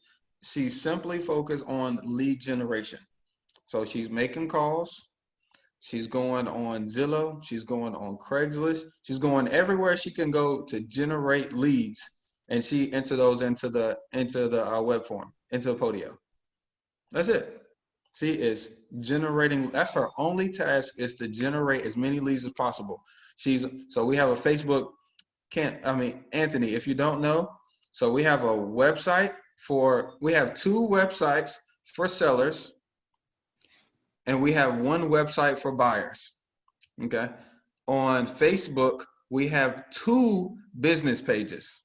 We have one that's personal and one that's business. One that's Buy Triad Homes and one that is Junior Buys Houses. You get it? Because that's going to attract a different person. Some people like working with a corporation. Some people like working with a person. So you need 2. You need 2. Okay. That's how you get the best. That's how you get the best conversions. So our Mello, she actually goes on our Facebook, and if somebody comments on one of our pictures or send us a message, she actually comments on those pictures back or send the messages back. And of course, she generates that lead, and it goes into the CRM. So you can have her do everything lead generation wise. You know what I mean? You should be doing nothing as far as lead generation. I feel it. Nothing. I'm gonna get to on that. Like, really, the only thing that we should be doing is like following up with the calls that she put in Podio. Yeah. yeah. And make It's it. kinda All you should be doing is locking up deals. Yeah. Boom. Nothing else. It's hard to do that though, just to step back and let somebody else. Yeah. When you've been doing it for yourself, it's kind of hard letting somebody else do that stuff, man. Let it. It's like your baby, you want to hold on to it, make sure it's done right. Yeah. Make sure let you it do it, bro. everything. All right, I'm gonna do it. Yeah, for real, son. For real, son. It's a game changer. It's a game changer. I'm looking forward to getting a VA on Disposition. But I know in order to do that, I need to get Cam enough income on the marketing side of our business, so I can replace him with her. And but yeah, I'm looking forward to getting the VA on the Disposition side, because Disposition, honestly, after you've done it for a while, I mean, Norman, you've been doing it for a while. You've been doing it for a while. Disposition should be the easiest thing. Are you using the Disposition site? No. Why not? Okay, hold on. I send out a text message, then I hit those VIP buyers up, and 9 times out of 10 is from there. Okay, I was just doing a search to see, just trying to see who's out here. This guy right here, his name is Roger Auction Group. He's been wholesaling since 1980, bro. And he has a disposition site. This dude is like, he's old as dirt. Old as dirt. I mean, he's fucking old. You know, and he has a disposition site. Look at this. So there's no reason why y'all young boys shouldn't be having a disposition site. And I mean, this site, I actually went on his, I went down here and I was like, bro, how many pages does this dude have? And he's had this site up since 2009. So there's no reason why you, being the new young guy, should not have a disposition site. You need to have something pages worth of selling disposition, just selling properties. Yeah, just selling property. Yeah, just selling property. You know, and that's what I don't know. I don't know if you know mine, but yeah, I'm missing it, bro. So look. Whenever they go on here, they can literally submit an offer. Boom. They can just go right there. They can put the fucking address, their best offer, how soon they'll close, the email address, their name, and any notes they want to add. Boom, make an offer, and you just get a text message like, "Oh, somebody want to buy that property," you know, and you send them a fucking assignment agreement. That's simple. It's no, you know what I mean? There's no, you know, disposition is not hard. Disposition is not hard. Honestly, I really think it's the easiest part of our business. But yeah, you need the disposition site. But that's how I set up that's how I set up all of that. That's how I set that up. You need in my opinion, you need 2 seller websites. I'm gonna show you my websites. How do you keep track of everything and making sure everything is? I don't know. That's the thing. It's kind of keeping track of it too. Like it's work. It's work, dude. It's work. I'm not gonna lie. It's a lot of work. But we also make a lot of money. So I'm not. Yeah. I mean, if I'm gonna make $1 million a year, I'm probably gonna have a lot more work than the average American. Right. So I just have to be okay with that. And honestly, some people don't need to. You know what I mean? If your goal is not to make $1 million, you don't have to do that. You can say, hey, I want to make 100 grand, and I'm gonna do it by doing 1 deal a month, doing 10 grand every month. You know, that's totally fine. But you know, I personally want to make so much that I can pay my guys, you know, $6,000 to $10,000 every month, and I can get that same amount, $6,000 to $10,000 a month, and have a lot less work to do. So that's my goal. You know what I mean? I don't make a lot of money. Everybody thinks I make, well, if you add everything up, but in my real estate company, you know, I don't make $20,000 a month. I make like $6,000 to $8,000 a month, and the company brings in 70 to 100 grand a month, and of course that's divvied up in everything else. So, gotcha. But okay, I wanted to show you this. I said all that talking. So I got Buy Try at Homes. This is like the main page that brings in most of the traffic. I went over this on the first phone call, but I'm doing this just for my man Anthony Marco. Mm-hmm. Appreciate you, man. Okay, it's not that.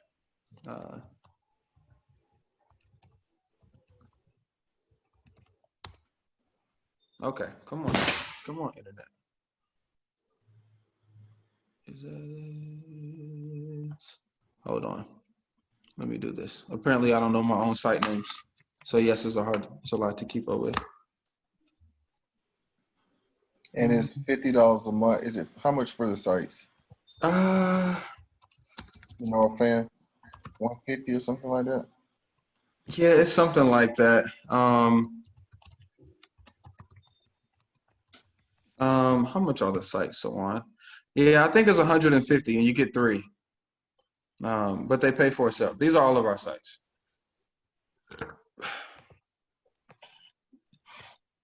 Sell your house fast, Greensboro. That's what it is. I thought it was Junior Bob's houses. Okay, and but yeah, these are all the freaking sites though, bro. These are all the sites. All the sites. And they all attract a different type of person. And they all have a different source. This one is a seller site. This one is a seller site. This one is a seller site for, this one is a seller site for us. This one's a seller site for Danny. This is a seller site for Austin. But these are here are ours. Yep. These 4 up here at the top are ours. This one is for renters, because whenever we have a rental come up, we have our renters go to that site. But these are our 2 seller sites: seller Sell Your House Fast Greensboro, and then Buy Triad Homes, and then Triad Discount Homes. And then the same for Facebook: Buy Triad Homes, Junior Boss Houses. It Gotcha. just attracts different people. Attracts different people. I think the key really for me is just being organized, making sure that I'm organized and making sure that I'm putting offers on properties. You have to. That's It's the all key. about the offers. It's all about how many. Do you know how many offers you made last week? Probably not many, probably like 2. Yeah, you got to It's get that up. it's not enough. And I've been in the business so long doing it for myself that it's like, man, I turn it off and turn it on because it's like it burns you out. So I turn it off and turn it on. Yeah. Where I need to put the VA in place, and she's gonna hold me accountable, and then Right. point get on enough deals so I can just outsource everything else. Right. That's honestly, honestly, that's what it's about. Because while I'm up here in Ohio, my acquisition guy just calls me when he has a commitment. So it's just like, hey, I got a commitment. This guy want to sell at this price. Boom, we talk about it. If we lock it up, great. We lock it up. If not, it's everything's still rolling. See, the good thing about that is your VA passed that off to him and said, hey, this. Yeah. The VA passes it to him. He passes it to Cam. Cam sells it. And it closes. And I'm just there to hold everybody accountable to make sure everybody's working. Do your VA do your contracts for you, or do you do those? No. Podio. The acquisition guy. You can go into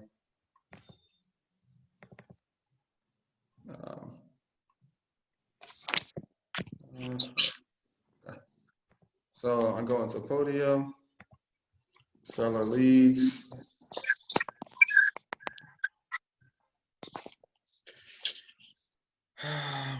Don't mind all of these new leads right here. These niggas get slack when I leave. Okay. And then down here, so this is how we generate a contract. Say it's Bynum Law, EMD. See, bam. We just fill in the blank and then vacate on closing day. And then generate contract. And Boom. It generates the contract for us. So DocuSign or Right Signature, or who you use? Say it again. Who you use, Right Signature or DocuSign? Oh, I use DocuSign. Yeah, and then boom, there's a contract there. It just generates right there on Podio. So this is what I was talking about, using Podio for everything. Because I mean, you kind of have to when you have a team, because let's say that your team member has a question. Let's say anything that you need in your company, you should be able to go in Podio and find out. So if your tax preparer at the end of the year is doing your taxes, you should be able to go to your Podio and she says, hey, how much did you guys, how much did you guys make? You should be able to go to your Podio and find out how much your profits was from that previous year. Do you do any mailing? Do you have any mailing tabs in your Podio? So I don't have mailing tabs in my Podio because honestly, my mail is sporadic. I only do mail, probably like twice a year. It's really sporadic, and I only do mail. I stack, okay. I stack my list whenever I do mail, and typically I'll do like 5,000 pieces, in 1 month, and I'll just be done with it. And then whenever I get ready to do it again, I'll sporadically do it again. That's not something I do every day. Every day is cold calling, RVMs, and Facebook. I do those every day. Gotcha. And do either one of y'all mess with like bandit signs? Or that's y'all mess I'm with? going to get back out there. I'm getting back I out love there. it. Yeah. I love it. I was out there at one point and I was doing it myself, putting them out myself, but I'm gonna get back out there. I used to wake up at like 3 o'clock, 4 o'clock in the morning and just go. Okay. You know. What are you doing bandit signs, Ant? They on the way. They on the way? Nice. Yeah. How Yeah, many did you order?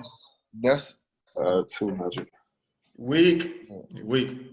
Come on, don't do me like that. Hey, I Get didn't know that big. shipping was like that. The Yeah, shipping was bro. like $125. I'm like, Yeah, what? shipping is a lot right now because everybody's ordering stuff online. yeah. Yeah, the bandit science is gonna help me with my VA for his live calls. It is. It does. It does indeed. I'm gonna see if I can Well, get it. so okay, with our bandit signs, so we do bandit signs and we do door hangers. And with those actually go straight to me or the acquisition guys. It actually, we use a call rail number and they ring all three of us at the exact same time. So whoever answers first gets the lead. Um, Okay. yeah, so we use with our bandit sign number and our door hanger sign, we do that. And when you put them down, you leave them there, or do you go back through to pick them up? I'll No, leave him. I'll leave them there. I'll Yeah, I'll leave leave him. them there. See, I don't even drop them, bro. I don't drop them.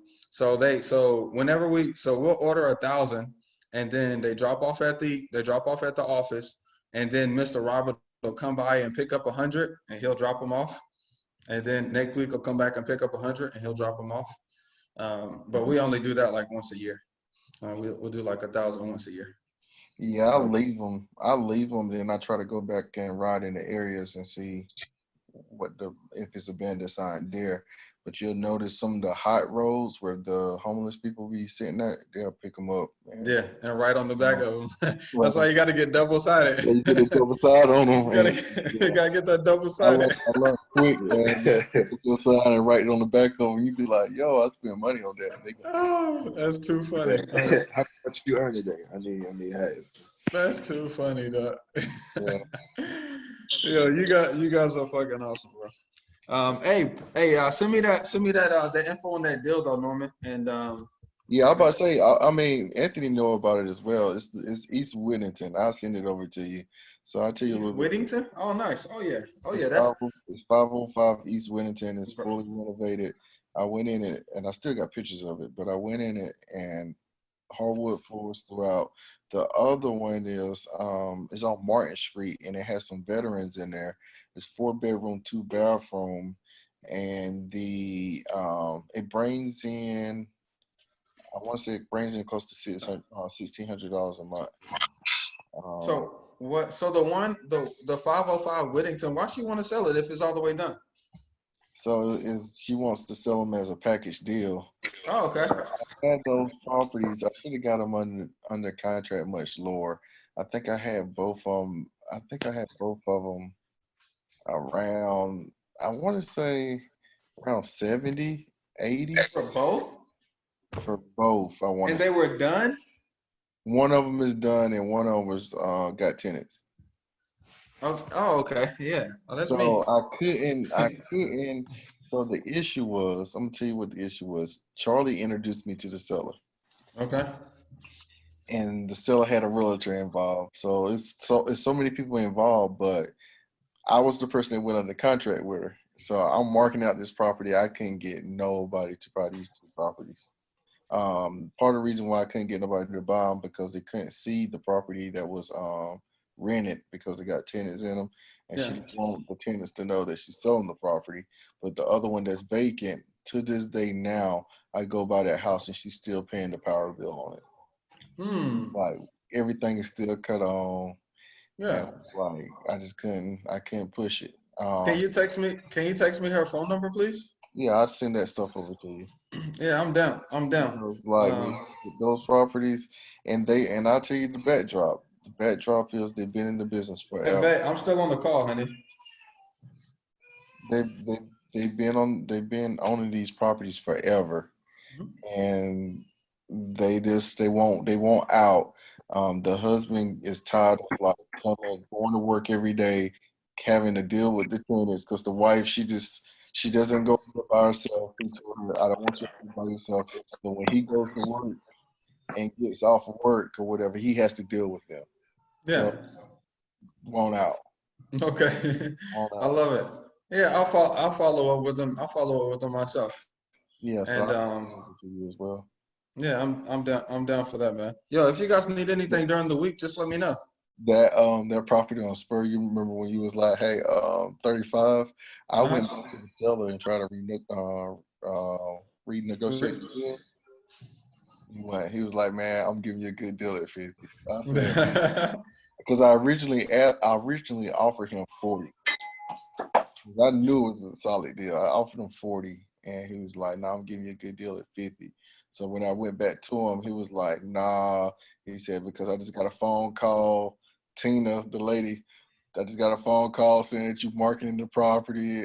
So I was like, "Bump it." So, but we closing on it Tuesday. So Good. That's what's up. That's what's up, man. That's what's up.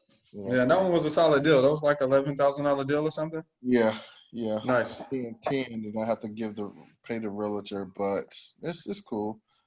Just Heck get yeah. it off my books. I think if Corona wasn't going on, I think it'd have went for much higher. So Oh yeah. Oh yeah. It's no, the Corona thing is definitely crunching the numbers. It's doing the same thing on our side because we've done a lot of deals on Gilmer in Winston-Salem, and typically we sell those houses in that little neighborhood for like 28 or 29, and the most we could sell that house for was like 22, and honestly, it's honestly because of the market right now. right. Yeah. But I'm just sitting around waiting. I do want to jump in those auction properties because Charlie, he's picking them up for 30, 20, 30,000. It And is. he's saying to myself, if I can pick up a property, and I mean, he's picking them up. He had 15, 14 hooks. And I want to say he picked that property up for like 30 something and sold it to us.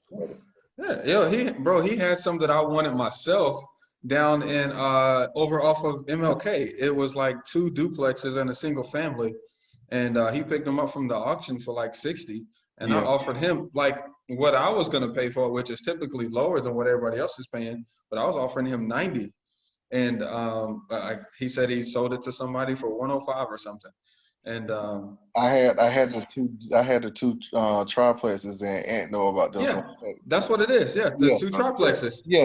I don't know when I sold that one. Oh, okay. I ended up selling that one to Ron, but I Yeah, you sold sold it to Ron. You sold it to Ronnie. Yeah, okay, nice. I sold that to him. He paid me what? Paid me like $9,000 off the books. So I was like, cause Charlie did not want me to hold. He didn't want me to make no money off of it. And I'm Yeah. like, I'm in this to make money. So I said, hey, Ron, I'm gonna give you these properties. You pay me outside the hood. Oh, okay, nice. Ronnie's a good dude. Yeah, I do a yeah, lot of business with him.